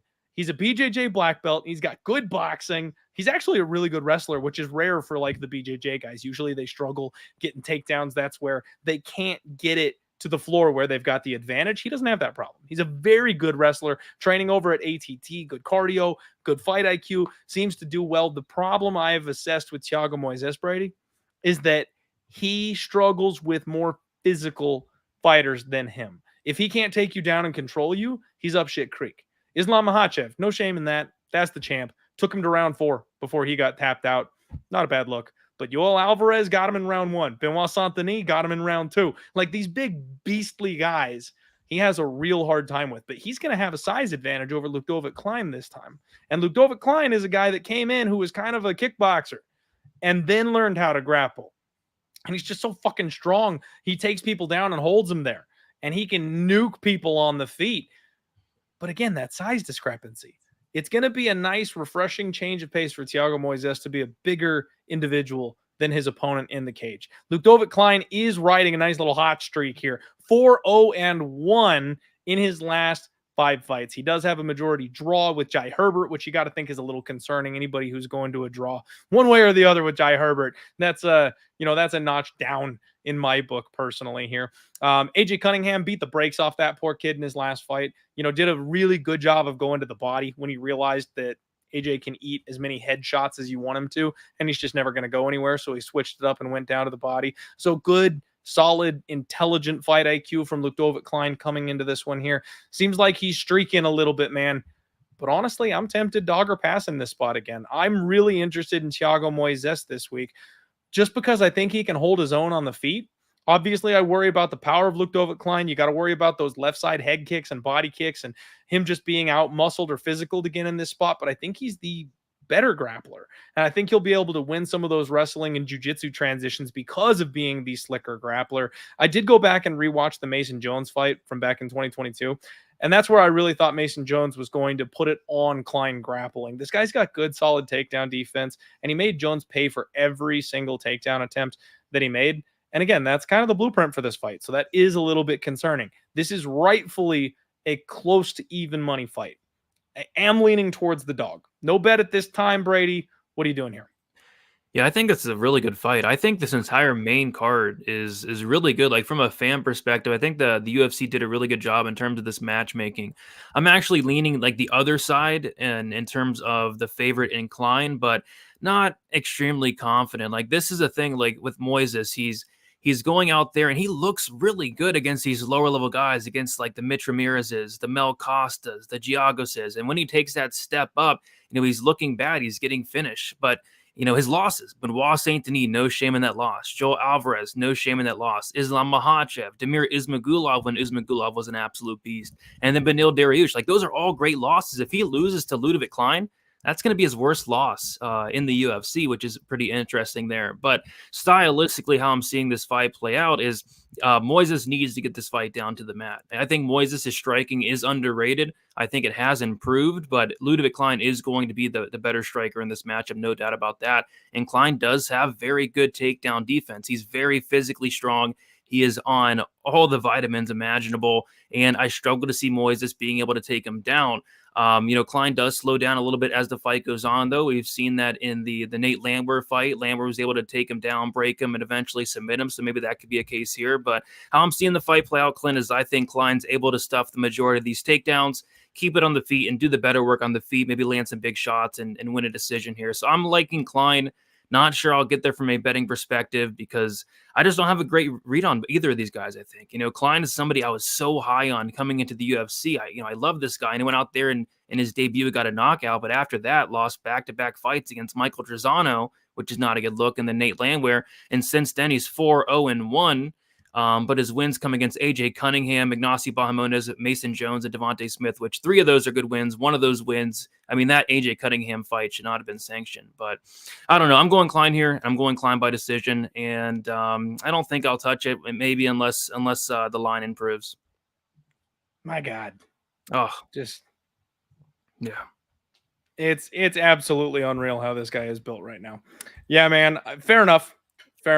We're gonna lean opposite sides here. I don't know if I'll get to it as a bet, because the physicality is definitely a problem. That is definitely an issue, and I could see Ludovit Klein just doing what he does. The problem is, I think he's not the better fighter, but we've seen that not really be a problem recently, right? Like my guy Dricus Duplessis, he's not necessarily the better fighter on any given night, but that physicality, boy, does it make up for it sometimes. So Klein could definitely be one of these guys, and that could be a problem once again for Thiago Moises. Shout out to my guy Dan Levy in the chat. Klein harvested from the garden of life, fruits and vegetables. Indeed, doing push-ups daily for sure. All right, guys. Next up, Punahele Soriano takes on Miguel Baeza, Carmel Thunder. You got to be kidding me. Oh, I thought this guy was done from the UFC, Brady. I thought he got cut after that last loss. I was very surprised to see this name pop up on my screen. 31 years old, Miguel Baeza, Carmel Thunder. And you know what? It's just nice to see somebody else with a good nickname. I don't know if you know this, Brady, but I got a new nickname myself. They call me White Chocolate. Apparently, some people were getting the vibes that I might have a little bit of black running through my veins. Not sure where they got the idea, but they started calling me White Chocolate, and I think I'm going to take it. I'm just going to own it. That's Instagram is chaos, man. I thought MMA Twitter was insane. Instagram is just off the freaking rails. At any rate, my brother here, Miguel Baeza, Carmel Thunder, he's on an 0-3 run in the UFC. Santiago Ponzinibbio, Chaos Williams, Andre Fialho, one of these guys that the UFC did dirty again, Brady. He's young, he's exciting, he's well-rounded, good skill set, and they threw him to the wolves. And when he couldn't swim with the sharks, it was like, oh shit, what do we do now? So they gave him Andre Fialho. Surely he can beat Andre Fialho. Nope. It got cracked badly in that fight. Now, to be fair, he was winning every second of that fight right up until he got hit. And my guy Danny just hit the nail on the head. No chin, no durability whatsoever. And his whole game plan is pressure, pressure, pressure. He's going to be right in your face, using that very slick striking, good footwork. But I realized something, Brady. Every single part of Miguel Baeza moves and flows, except his head. His head is always straight on the center line, doesn't ever budge from that spot. He is there to be countered. He is there to be hurt. And Puna, 9-4, you know, he's got Dana White's Contender Series dropout written all over him. 1-4 in his last 5. And yes, I double checked, guys. I am saying it right this time. This man has power. He's training at Extreme Couture, and his whole thing is come forward, wing hooks, brawl, big power shots. And if he can't get you with one of those shots, he doesn't really have a plan B. He doesn't leave much for the trip home, but he's got a ton of round 1 finishes. This guy's got 5 knockouts in the first round on his record, and he's losing to guys like, Roman Hopilov. Well, we knew that was coming. At least, some people, I guess. It was a pretty close line, surprisingly, in that spot.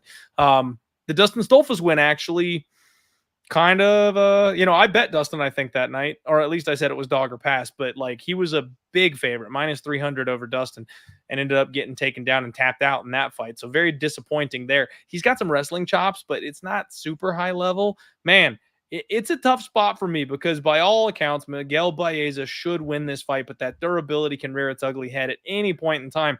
And Puna, working at Extreme Couture, training with guys that are very, very similar to him. Guys like my guy, the Action Man, Chris Curtis. If he's getting rounds in with those guys, there's still maybe a little bit of hope for him with that brawling durability style. Because if we go punch for punch, durability for durability, he's going to eat Baeza alive. Now, if Baeza's worked on his grappling chops, he's got some slick jiu-jitsu. If the wrestling now is mixed in, he can probably take Puna down and tap him out. Stay safe. Don't bother playing with him on the feet. But man, if we're talking striking, I think Puna's live for a knockout here. Another violent spot for sure, Brady. But what are we doing as far as picking a side goes? Who do you like here? Yeah, this fight is awesome. I'm not sure why it's on the main card of a UFC card, but it's an awesome fight. I see what the matchmakers are doing here. This fight reminds me a lot of that South Park episode where they had that debate between the giant douche and the turd sandwich, and it's like, man, both these options aren't great, but you gotta vote for one of them, right? So in this case, say Baeza's the giant douche. He has those chin issues. Getting knocked out by Andre Fiallo is unacceptable. Like that's a jailable offense. I know Fiallo Bad has luck. power and all that, but if Fiallo's on a 5-fight skid, all by knockout, I'm worried about Andre Fiallo. He probably should stop. Just stop. And yeah, I got knocked out by Chaos Williams, lost to Ponzinibbio. So yeah, you got the giant douche and Baeza. The chin is very questionable. He's been off for 2 years. And then on the other side, you have the turd sandwich, which in this case, the turd sandwich would be Punahele Soriano. I don't know what what's his game plan in these fights? Like, he has a wrestling background. He's going in there and literally just trying to swing bombs and hopefully one lands and takes your head off, which that could work here, which is hilarious. But he gasses in 3.5, 4 minutes. If this fight reaches the second round, he's completely done. And something we didn't mention, Clint, is Punahele Soriano is cutting down to welterweight for the first time in his career. How's that weight cut going to help his trash gas tank? So I don't know. I think somebody's getting served here. I think somebody's getting knocked out. I have to go here with the giant douche and Miguel Baeza. I think he has more ways to win. I think if this fight gets out of the first round, he wins the fight. I think if he can mix in takedowns, he can potentially get a sub. I thought the sub was going to be super sneaky. I thought it'd be a very sneaky take. Baeza's a black belt. He got a sub against Sato. I don't think Soriano has great grappling, especially when he's gassed. But the sub props like plus 400. Like, they are all over it and more there. So give me the more well-rounded fighter, the guy with more paths to victory. But I could see it now, Clint. You lay minus 200 on the giant douche, and he goes out there and Puna lands one of those big bombs, and Miguel Baeza is knocked out. This is a sketchy fight, but this is one of my favorite fights on the card. So maybe an under, even though, the under is getting smacked. The under 2.5 is now minus 240. So I might just sit back and enjoy this one, enjoy the violence here. They're making it hard for me to bet this stuff, Brady. They're making it real hard because, yeah, man, they no stone unturned there. We got a minus 200 favorite who is hard to trust at that price tag. Violence sounds beautiful, but minus 250 on an under 2.5 when a guy's been gone for 2 years. You don't know what you're going to get. You don't know what the game plan is. And I always say, Brady, whenever these guys come back from being clipped, from being knocked out, the game plan is almost always wrestle. They always want to come back and avoid the brawl. They always want to come back and not get hit in the face the next time. So, yeah, I think you're right. I think the grappling could play a big part. I think we could get a submission, and we've seen that is a problem for Puna. But again, dropping a weight class, this guy's all about physicality. Big, strong, hits hard. That may work for him. His gas tank isn't going to be great, but I just saw Miguel Baeza get knocked out in the first round by a lesser man. So it definitely could happen again here as well. Be careful on this one, guys. Be careful. I want to see how Puna looks on the scales. We'll kind of take it from there and see where the line goes. I think I'm going to have to pick Baeza. It almost feels like the UFC giving him a winnable opportunity to get a leg up, but Puna's also one of these fun guys. You know what I mean? He's also the Dana White's Contender Series guy. I think it's a win-win for the UFC. They're both in a tough spot. Whoever wins, they can mark it, So I don't think there's any angle being played here, right? Like, it's just chucking two guys in there with their backs against the wall and see who comes out on top. Yeah, man, this fight's hilarious. It's going to be so much fun. I love this fight, but in terms of betting on it, that's something I don't love. Like, could you imagine laying minus 200 on somebody that's been off for 2.5 years and coming off a knockout loss to Andre Fiallo? Oh, God. No. No. Oh. Not a chance. Not me. It ain't me.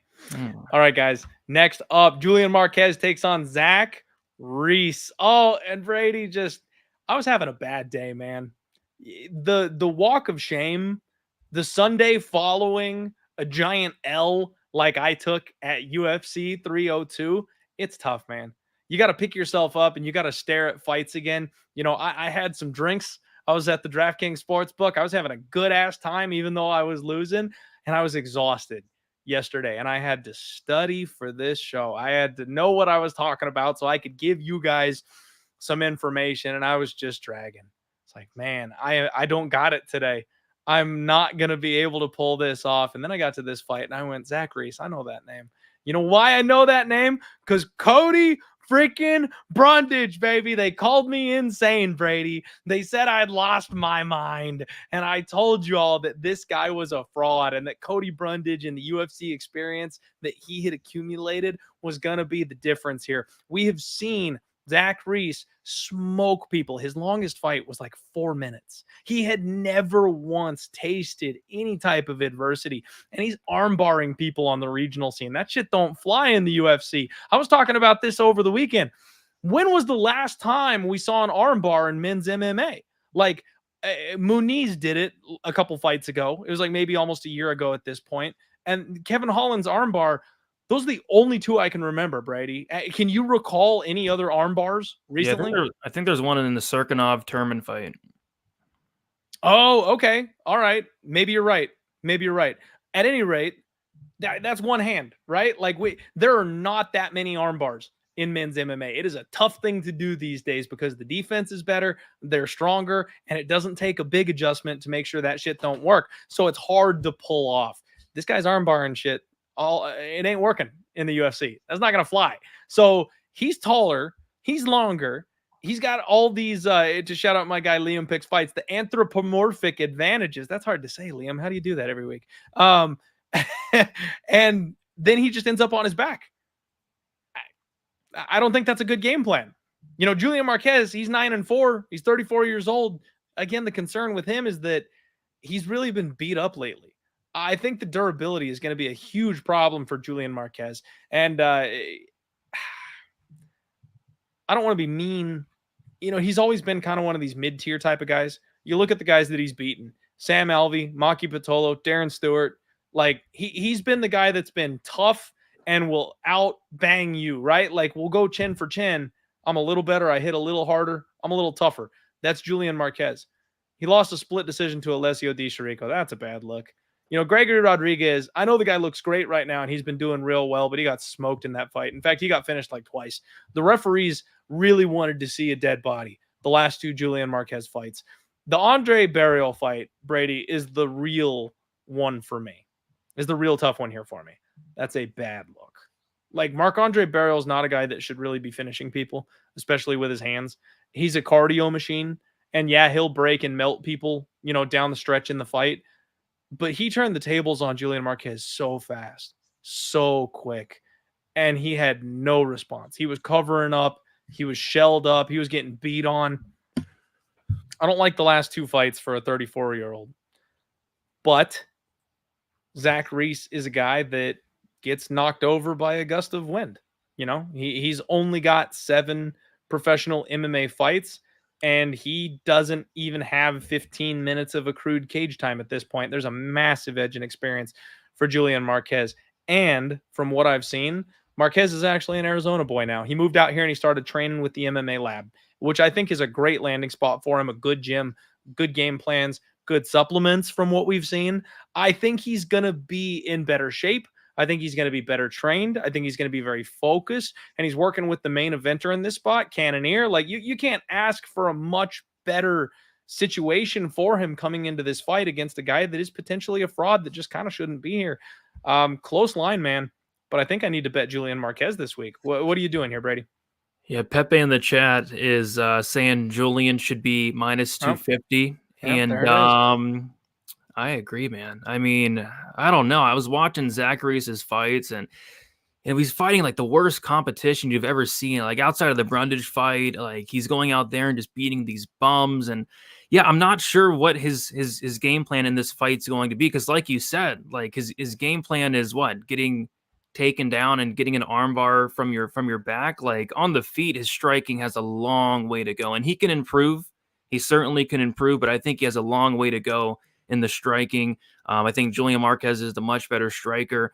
Reese, he's a good grappler, good submission game off his back, but Marquez, I think he's either a brown belt or a black belt. Marquez has solid takedown defense, and Marquez has seen a second round. You know, he's fought the much, much, much better competition. So, Like, how does Reese win this fight? You know, is Marquez, like, people are saying Marquez is washed. I'm not sure if that's the case or if he just ran into some tough competition. Because, in my opinion, you know, Zach Reese would get smoked by Marc-Andre Barrio. I mean, imagine what Gregory Rodriguez would do to Zachary. I mean, that fight wouldn't even be sanctioned. I even think Alessio Di Chirico would beat Zachary. So, outside of like a meme big shot from Reese or like a meme armbar from guard, this should be Marquez all day. The thing that's holding me back is it's Julian Marquez, and I'm not sure. Like, on the feet, he's a brawler, he's a fun fighter, but the chin is getting a little bit worrisome at this point. Getting sparked by, you know, Marc-Andre Barrio is not the best look, but you know, I do feel like this is a fight he should go out there and win. I'm getting fraud vibes from Zachary's. I really am. So yeah, I might get to a Marquez bet, maybe a Marquez inside the distance, maybe a Marquez 2-3. But yeah, it's gonna be Marquez for me in some type of fashion this week. And it looks like, yeah, the money line's -125. I don't think that's terrible.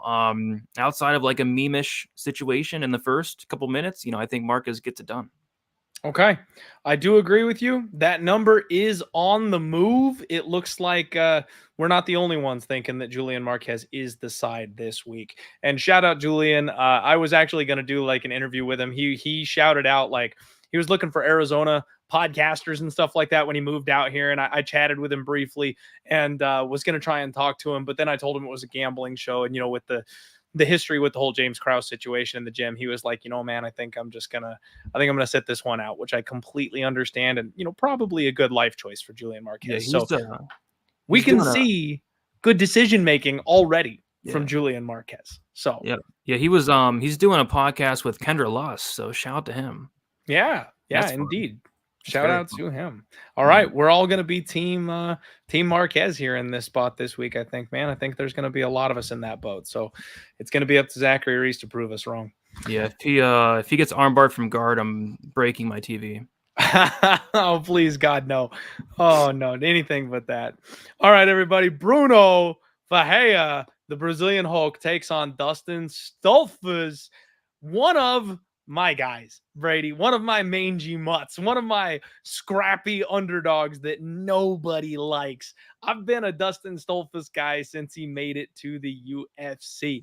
15-5. He's 32 years old. He's a BJJ black belt. He's alternating wins and losses at this point in time. But man, he has just been on kind of the wrong side of a couple of these situations, and it's been real close for him. He was beating Rodolfo Vieira in a grappling fight until he got tired, made one mistake, and the black belt hunter does what the black belt hunter does. Tapped him out in round 3. He got a little tired, slowed down, got caught. He was beating the brakes off of Gerald Meerschaert. Looks like he was going to get his first win there. Got a little tired. And you know what Gerald Meerschaert does, especially in round 3? Got him in round 3. And everyone was ready to write this guy off. And then he finally got on track against Dwight Grant. And that's not a great look. Dwight Grant was a guy that usually fought a weight class below. He's not in the UFC anymore. But you know what? A win's a win. I called the Abus Magomedev fight a mile away. We knew Abus was going to smoke this guy. However, Brady, I think that fight could have played out a whole lot differently. Abus hit him with the Anderson Silva front kick about 2 seconds into the fight. I mean, like, there was just no opportunity. Like, this guy came out of left field. Nobody really knew what we were getting from Abus, and he hit him with a shot that he never saw coming, and that led to the knockout. It's one of those ones like the Aldo McGregor fight. I want to run it back. I want to see what would have happened if they had gone more than 10 seconds. You know what I mean? I think that fight could have been a lot more competitive. And then he comes out and he whoops on Punahele Soriano as a big plus 260 underdog, drags him to the mat, takes his back, taps him out. And when they traded on the feet, yeah, he got hit a couple times, but he's durable. He can take some shots. He got knocked out by Abus, sure, but a lot of people get knocked out by Abus in round 1. And in fact, unless I'm mistaken, yeah, that's his only knockout loss. He's only been knocked out the one time. And the only submission losses that he has on his record are to Gerald Meerschaert and Rodolfo Vieira. Those are high-level submission losses, and they're both in round 3 after the guy got tired. You know who Dustin Stoltzfus is fighting this week? Is Brunno Ferreira, 11-1. And I know everyone is all up on this guy. He's got good jiu-jitsu. He's explosive. He's got big double legs. And the biggest part of his game is that big power, Brady. Everybody loves how hard this kid hits. He got outed by Nursultan Ruzaboev, and people still are not ready to admit that Ruzaboev is a fraud. But it'll come. Don't worry, you guys. You'll get there. The 7 stages of acceptance. It'll come around. But he has wins over Gregory Rodriguez and Phil Hawes. The Gregory Rodriguez knockout, Brady, one of the flukiest situations I think we've ever seen. That night I said, do not parlay Gregory Rodriguez. I told everybody, I was like, just don't. Like, the guy's a little chinny. He's like sneaky chinny. And he just got bonked right on the button. Run that fight back. Gregory Rodriguez is not losing to this guy. Like, if they made that fight again, I'm still making Gregory a minus 300. And Phil Hawes is busted. Absolutely busted. But you know what was funny about that fight, Brady? You go back and run that. Brunno wanted nothing to do with Phil on the feet. He was shooting double legs and throwing judo hips that whole fight. He wanted to be nowhere near Phil Hawes on the feet. And it wasn't until he realized he didn't have much option because he had a hard time getting getting Phil Hawes down. He started chucking, and he did what he does. He just bites down and throws whatever he's got. It's all crazy, low percentage freak shit. He doesn't have a good striking game, Brady. It's flying knees. It's spinning back fists. It's Supermans. Like, everything he throws is desperation. He doesn't have a well-rounded, articulate striking game. So can Brunno clip and knock out Dustin Stoltzfus early in this fight? Absolutely. But what happens if he doesn't? What happens if this gets to round 2? Man, watching that Phil Hawes fight, the knockout came at the very end of the round. His mouth is hanging open. He is sucking on wind. He puts everything into every single strike, and he was exhausted. If that fight had gone into round 2, I mean, it's Phil Hawes. He doesn't have a chin, so who knows? But, man, I don't think this guy's built for 15 minutes. And you can see that in his record. Everything's round 1, round 1, round 1, round 1. I like Dustin Stoltzfus this week, man. I've made some money on Dustin Stoltzfus, and I think he is sneaky good. I think he's underrated. I think he's disrespected as a fighter. He can out-wrestle this guy. He's big. He's strong. I am worried about the round 1 KO. But if Brunno does not land a round 1 KO, I think it's all Dustin. I think Dustin will be able to out-wrestle him. I think Dustin will take him down. I think Dustin will take his back. And I talked about Dustin Stoltzfus having a bit of a rough gas tank, but I think it's better than Brunno's. Give me the dog, man. Plus 215. Dustin Stoltzfus season, baby. Let's go. Yeah, it's hard to lay minus 275 on a guy that's literally KO1 or bust. Like, if he does not knock out Stoltzfus in those first 5 minutes, I'm pretty confident he's probably going to lose the fight, because I'm with you. I was going to say the exact same thing. That Hawes fight, you could see it like mid to late first round. We saw that he was just extremely tired. Like, if that fight went to the second, what does it look like? And if Stoltzfus can get to the second, I think it's going to heavily favor him. Maybe it could look like the Puna fight for a little, it looked like the Puna fight a little bit, where Puna was having some success early on, landed some big shots, but the fight got to the second. Stoltzfus took over late. I think my pick is going to be Ferreira KO1, but I think there's some interesting ways to play this. I'm going to look at this from a live bet standpoint. Like, if Stoltzfus is still alive after the first couple minutes of even the first round, like if the first round's still going, there's a couple minutes left and he's starting to look tired in that first round, maybe live bet Stoltzfus. And then if this fight hits the second round, I'm going to take a hard look at live betting Stoltzfus. But I also think there is a good chance, Ferreira knocks him out as well. Ferreira has a ton of power. And then even Puna was hurting Stoltzfus a couple times. Like, Puna rocked Stoltzfus, I think 3 or 4 times, but it was weird. Like, Puna didn't follow up at all when he hurt him. It's like Puna was trying to conserve his gas tank a little bit, which is hilarious because he's still gassed out. So I feel like Ferreira is live for that knockout. He's minus 275. I feel like that is super wide, considering his path is literally a round 1 knockout or nothing. So live bet Stoltzfus for me, and then Stoltzfus 2-3. If there's stupid prices, I'll be looking at those as well, because I think they're very live. Okay. All right. I am glad we agree. And my guy Pepe in the chat saying, don't give that money line out yet. Yeah, guys, let's wait. Let's be patient, because the meme is going to take the money. The guy that everyone's seen throwing flying knees and haymakers and winning by KO is going to take the money. It's a good point by Pepe. We might get better than plus 215. So let's hold. Let's see if we can get plus 230. See if we can get plus 240. Let's see where this number goes. I will be betting Dustin Stoltzfus at some point in time this week. It's just going to depend on the number. If it drops a little bit, I probably jump in. But we'll see if it keeps going up here a little bit. All right, everybody, we've got 840 live viewers here on a Monday night. Thank you all so much for being here at the home of Fight. I'm joined by Brady, DFS by the numbers. We're breaking down UFC Louisville, and we got just a couple of fights left here on the card. We've got a rebooking, Brady. We've got a weird-ass rebooking. Raul Rosas Jr. was supposed to be one of the Mexico card staples. They were trying to make a big deal out of this kid. He's extremely impressive. 19 years old, power grappler. Looks like God gifted him with his man strength a couple of years early. And he just mauls people. He's nonstop, grinding, wrestling, transitions, just gets on top of people and massacres them. Decent submission game, decent ground and pound. Striking's got a way to go, but he's got UFC caliber grappling at 19 years of age. Insanity. Absolute insanity. He gets pulled from the Mexico card. You know, the UFC has given him what should be a perfect matchup on paper. They're trying to bring him along the right way.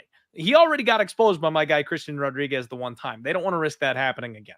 So they find the guy in the division with no power, without much of a submission game, who also has no takedown defense. They found the Wish.com version of Tony Ferguson, and they matched him up with that man.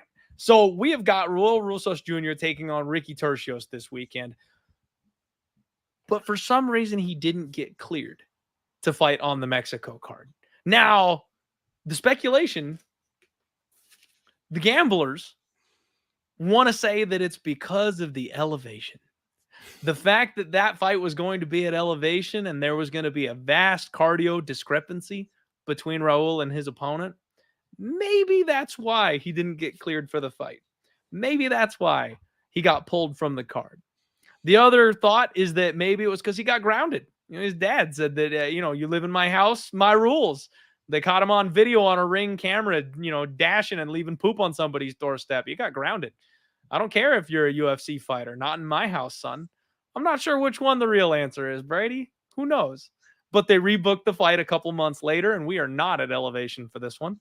We're going to have Raul Rosas Jr. taking on Ricky Turcios, and I think this is a pretty easy spot for Raul to just maul Ricky on the feet. This guy has never seen a takedown that he didn't want to accept. Ricky Turcios has no takedown defense to speak of. His fighting style is death by 1,000 cuts, except every once in a while, he also decides just not to throw. One of the weirdest fights I think we've ever seen. What was it? The Amin Zahabi fight where he threw like 105 strikes and landed 15 or some weird shit like that. Let me pull the numbers up. I gotta look at this now because this actually happened. I'm not imagining this. I'm not making this up, guys. Ricky Turcios has a very, very weird stat line on one of these fights. But while I get this pulled up here, Brady, you got to talk to me about what you think is going on here in this spot because it's a weird one, man.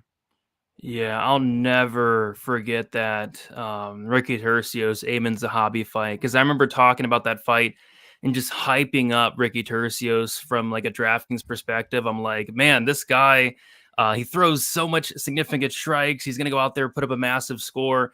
And then he goes out there and lands 27 in 15 minutes. He threw 235 strikes, guys, 11% accuracy. Like that. I don't think that's ever been done before, Brady. That has to be a UFC record. That has to be a UFC record. I mean, that was terrible, but I'll never forget that. And I've told this story before.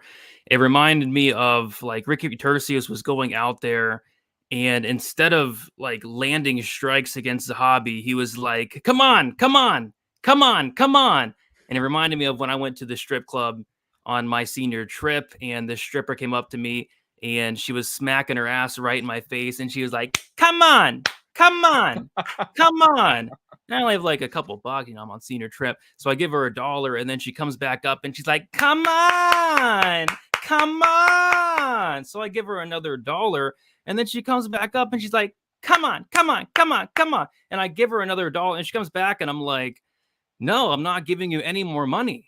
And then I left the stage, and we left because it just ruined my entire. That was my first strip club experience, and she ruined it.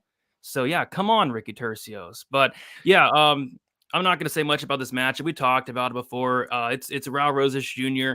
I'm just not sure how he gets it done. Does he submit Turcios, who's very tough to submit? Does he win over 3? But I think he wins. Whether it is sub or decision, I think he gets it done. Not sure I'll bet it, but I think he wins the fight. I hear you, man. I'm gonna parlay Ricky. I'm not Ricky. I'm sorry. I'm gonna parlay Raul. I had him parlayed in going into the last card, and I was getting a little nervous because of the elevation. I felt like maybe I dodged a bullet. Maybe I got a little saved there because that definitely is an angle that could cause a problem here. But a couple months removed, no elevation concerns. I do think that the UFC is setting this up, and I do think Raul is still the side. I think it's probably sub over KO. I mean, ground and pound is definitely always going to be there, but Ricky's a tough guy to actually put away. I feel like he's going to have to get his neck grabbed at some point. Mushroom wants to get you to throw him a couple of bucks here in the chat saying, come on. I got to tell you, Brady, you and I must have similarly gullible faces, because the only time I've ever been to a strip club, a very similar situation happened to me where this girl, she saw me from across the room and made a beeline. She was like, that's the sucker right there, that guy. And she sat down and she made me put my arm around her and she grabbed my hand and she's playing with my fingers. This was my buddy's bachelor party. I'd never been to a strip club in my life before. Not my scene, not my thing, and definitely not my wife's thing. So, Brady, to this day, I harbor just a little bit of resentment for my wife because she made me swear. No dances. No, you're not doing that. You can go to the strip club, go hang out with the boys. No dances. So I didn't get to go on stage. And I'm a man of my word. I wasn't going to go have a boys' night and get lap dances and touch some ass and titties that aren't my wife's and then come home and be like, no, babe, I didn't. No, man of my word. I was not going to get a lap dance. But this bitch wouldn't leave me alone, Brady. She was like, this guy is the sucker, and I know he's going to pay me. And she spent, God, seriously, it had to be like 18 minutes with me. Oh my. And she just thought she was going to break me. I'm Muradvashvili in a stripper joint, though, Brady. I wasn't going nowhere. And I told her, I kept going, nope, I'm not going to pay you. I'm not going to pay you. Sorry. I told her, I looked her right in the face and I went, ma'am, I promised my wife that I was not going to have a lap dance this evening. So if you want to hang out and talk to me, you are welcome to spend your evening sitting here with me. But frankly, I know you get paid by going and dancing, and I don't want to ruin your night. You're barking up the wrong tree. It's not going to be me. And she tried to pull the, oh, you're so sweet. You're a good man too. She just kept going. And finally, Brady, I'm not kidding, I paid her to go dance on my buddy whose wedding we were celebrating because she would not leave me alone. And it got to the point where she was like rubbing her left tit in my face, and she had implants. So this didn't feel good. It hurt. Those things were hard as rocks. They're bolt-ons. And I was like, I got to get this chick away from me. I gave her a 20. I pointed at my buddy and I said, him, go dance on him. So she ended up winning. All right. I didn't get a lap dance that night, but she definitely got some of my money. Come on. Oh my God. Wow. That is an experience, but yeah, I've been there, done that. Oh man. I'm sorry. I'm not trying to one up your story, Brady, but it just reminded me of my own experience. I feel like everybody has a story like that. Probably like everybody has a story like a come on story. But I'm going to yell come on at people and they're going to have no idea why. Like that's going to, for the rest of my life, I'm going to go, come on. Come on. And people are going to be like, shut the, what are you doing, man? Exactly. All right, guys, here we go. Maybe we can all get paid here a little bit on this next one. Dominick Reyes makes his glorious return. He's taking on Dustin Jacoby, a man who has taken just so much money from me, Brady. I can't get Dustin Jacoby right. And I am so sick of it. Like, I decided that this man was done, and I went big on Da Un Jung. knocks him out clean in the first round, and immediately proceeds to turn around and go 1-3 in his next 4. Like, I'm one fight early to the fade train, and then I start betting on him. He loses to Khalil. He loses to Azat. He loses to Alonzo Menafield of all people. Like, I'm so sick of talking about Dustin Jacoby, Brady. I can't do it, man. I just can't do it. He's supposed to be a world-class glory kickboxer, but he's falling into the Sean Strickland territory for me, where he just fights close and he doesn't put stamps on rounds, so you can be robbed on any given day of the week when this man is in the cage. Dominick Reyes, who knows what we're going to get? Who knows? He's 12-4, 34 years old.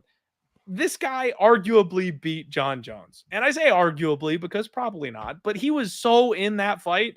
It was a good fight. It was a close fight. And then something happened.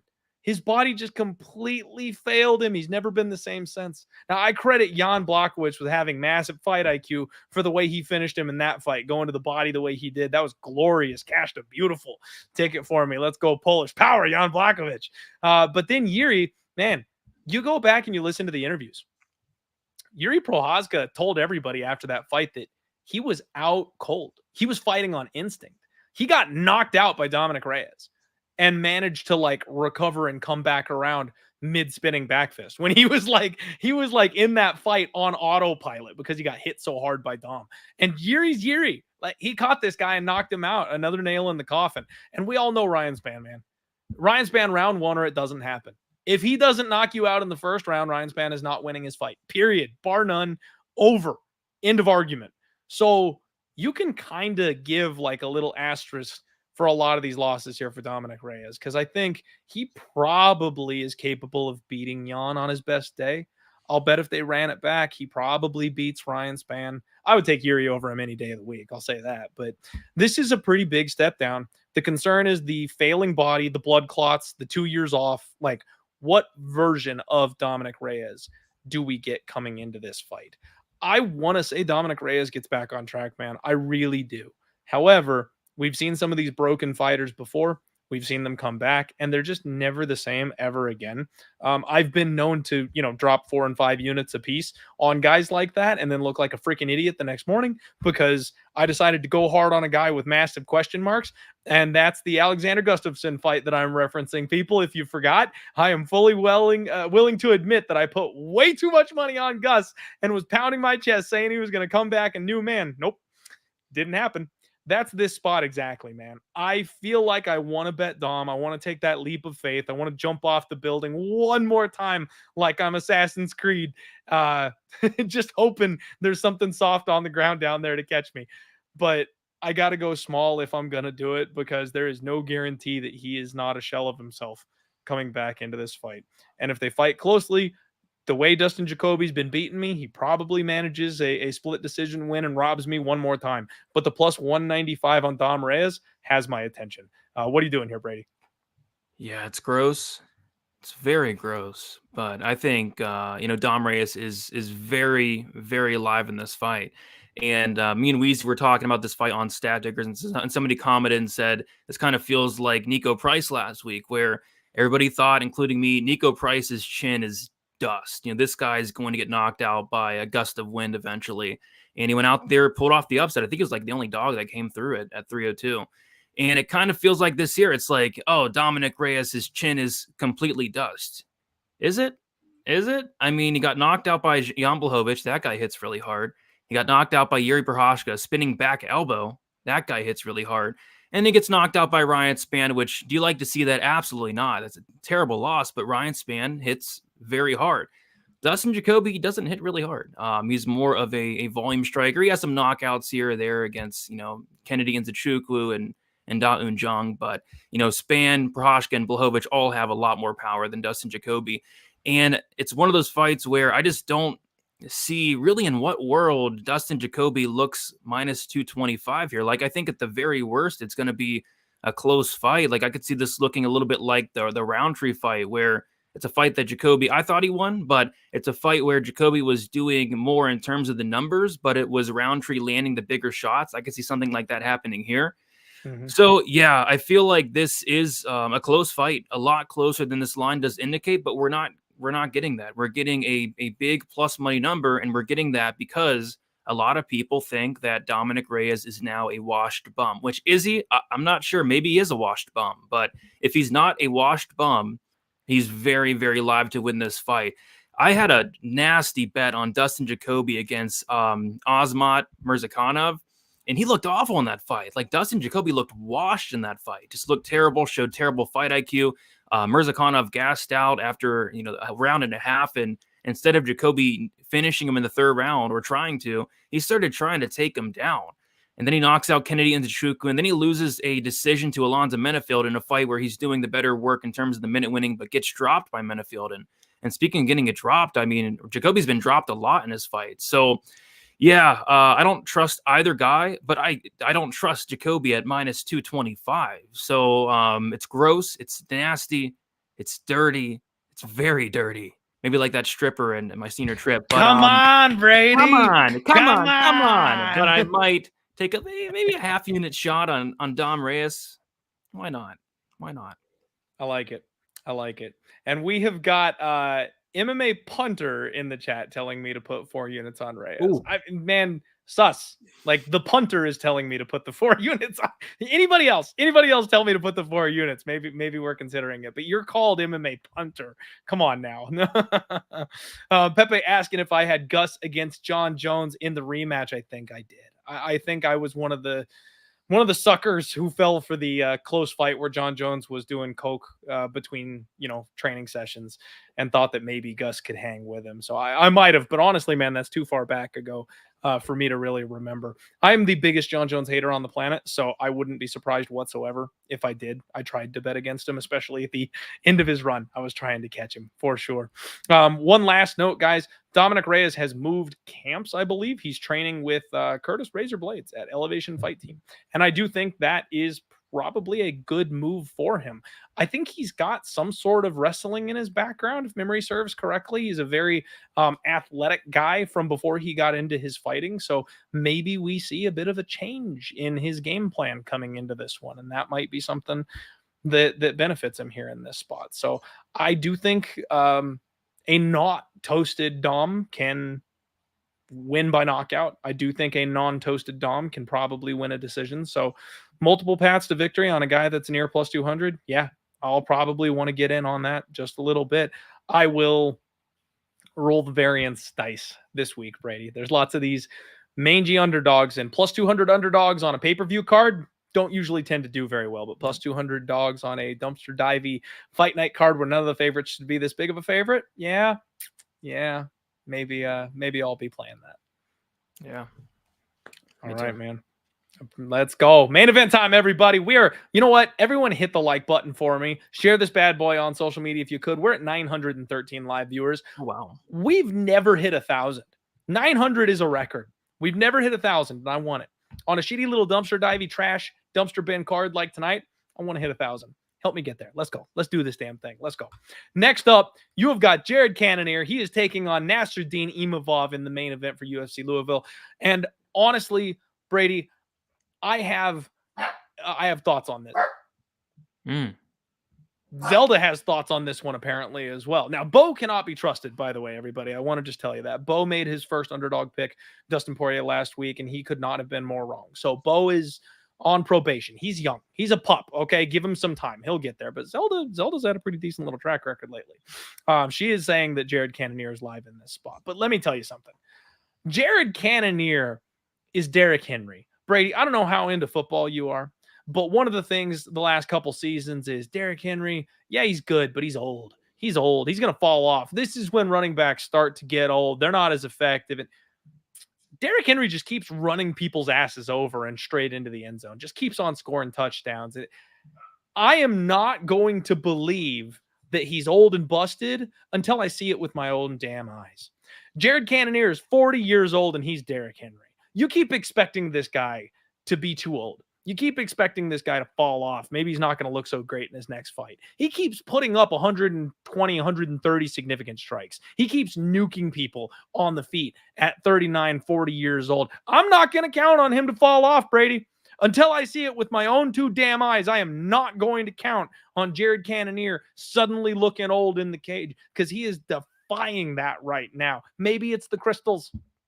Maybe it's him going home to his amethyst every single night, and that's what's doing it for him. That's what's keeping him young. But at the end of the day, he's got power. He can wrestle. He can go 25 hard minutes, and he can out-volume guys like Marvin freaking Vettori, which I don't think is possible for many people, period. Not even just in this weight class, but period. And I am kind of non-believing for Nassourdine Imavov. Now, he's 28 years old, okay? So non-believing, maybe a tough term, right? Like, the kid's obviously skilled. He's obviously on the upside. There's a lot of opportunity for Nassourdine Imavov to grow, to develop, to round out his game. Hell, he's coming off of a win against Roman Dolidze in his last fight. That's a good win. He fought well, at least for the first part of the fight against Sean Strickland, went the full 25 minutes, didn't get finished. So there's reasons to be excited about Nassourdine Imavov. But I just think this is Jared Cannonier's last run, man. I think it's his last shot. I think this fight right here determines the fate of Jared Cannonier. If he doesn't win this fight, the title's too far away.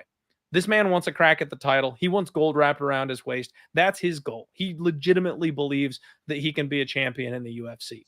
But if he can't get Nassourdine Imavov out of there on Saturday, that dream disappears. I think this is dog or pass, Brady. I trust the volume and the power of Jared Cannonier. I trust the durability of Jared Cannonier.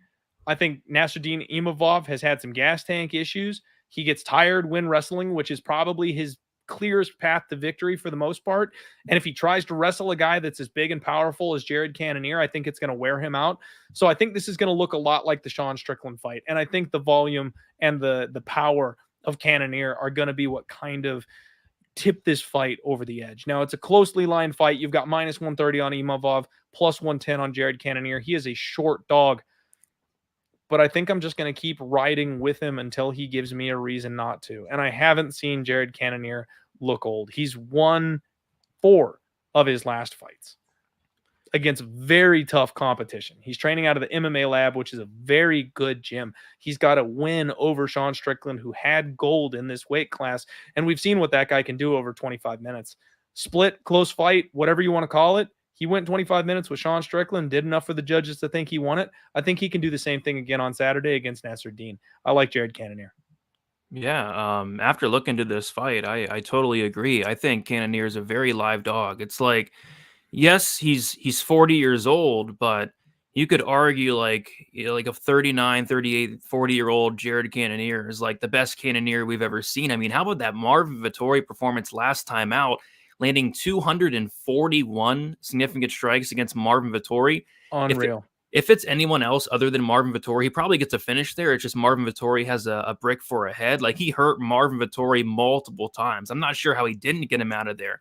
Prior to that, he beat Sean Strickland. Very close fight, but he beat Sean Strickland nonetheless. He loses to Adesanya, and his other loss prior to that was against Robert Whitaker in a fight where I think he broke his arm like first round, second round. So, yeah, I agree. There's no signs that Jared Cannonier is slowing down.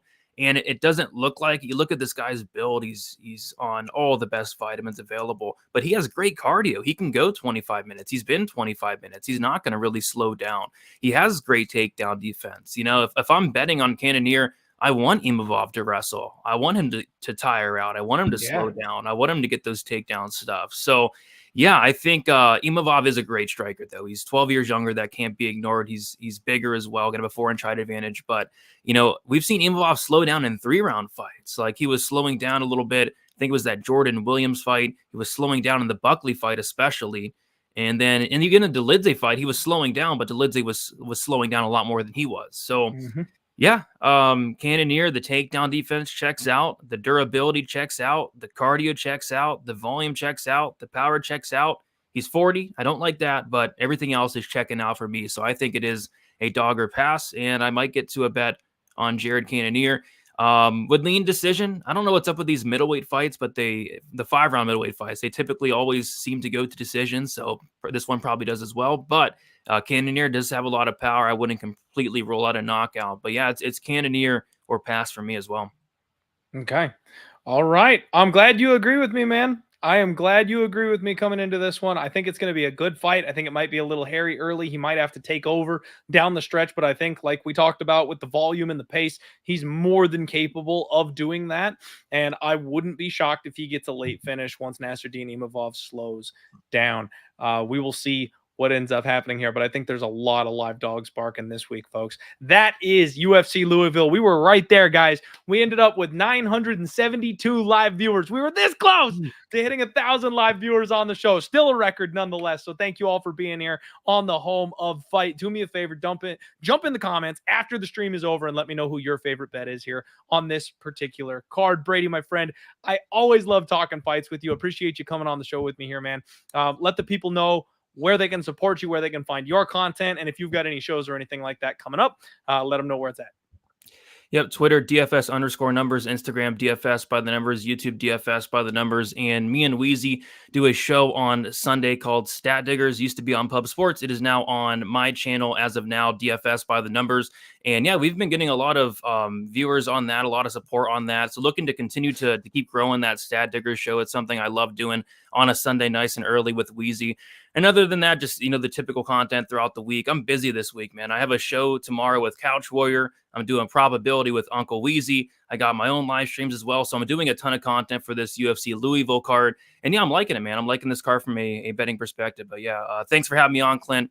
And come on. Come on. Come on. Yes. Love it, man. Thank you so much for being here. And shout out to Couch Warrior. He's doing his 100th episode. That's a big deal. That's really cool that he made it that far, man. A lot of people do not stick with it that far. He actually invited me to be one of the people to come on the roundtable as well. But this, rare moment. I'm going to ask you guys to do me a favor. If you guys are people of prayer, I'll take it. If you're a positive vibes person, I'll take it. Just keep us in your thoughts. We got a lot going on, man. My mom's having hand surgery tomorrow, and my dog, Zelda, you guys know we lost Link a couple of months ago. They found a mass on Zelda's spleen, and she's having surgery to have it removed tomorrow. And that's the only reason I'm not going to be on Couch Warriors pod with you guys. So I was going to be on that show and I was going to be there with you guys, but we're going to be all alert here. High alert, dog watch.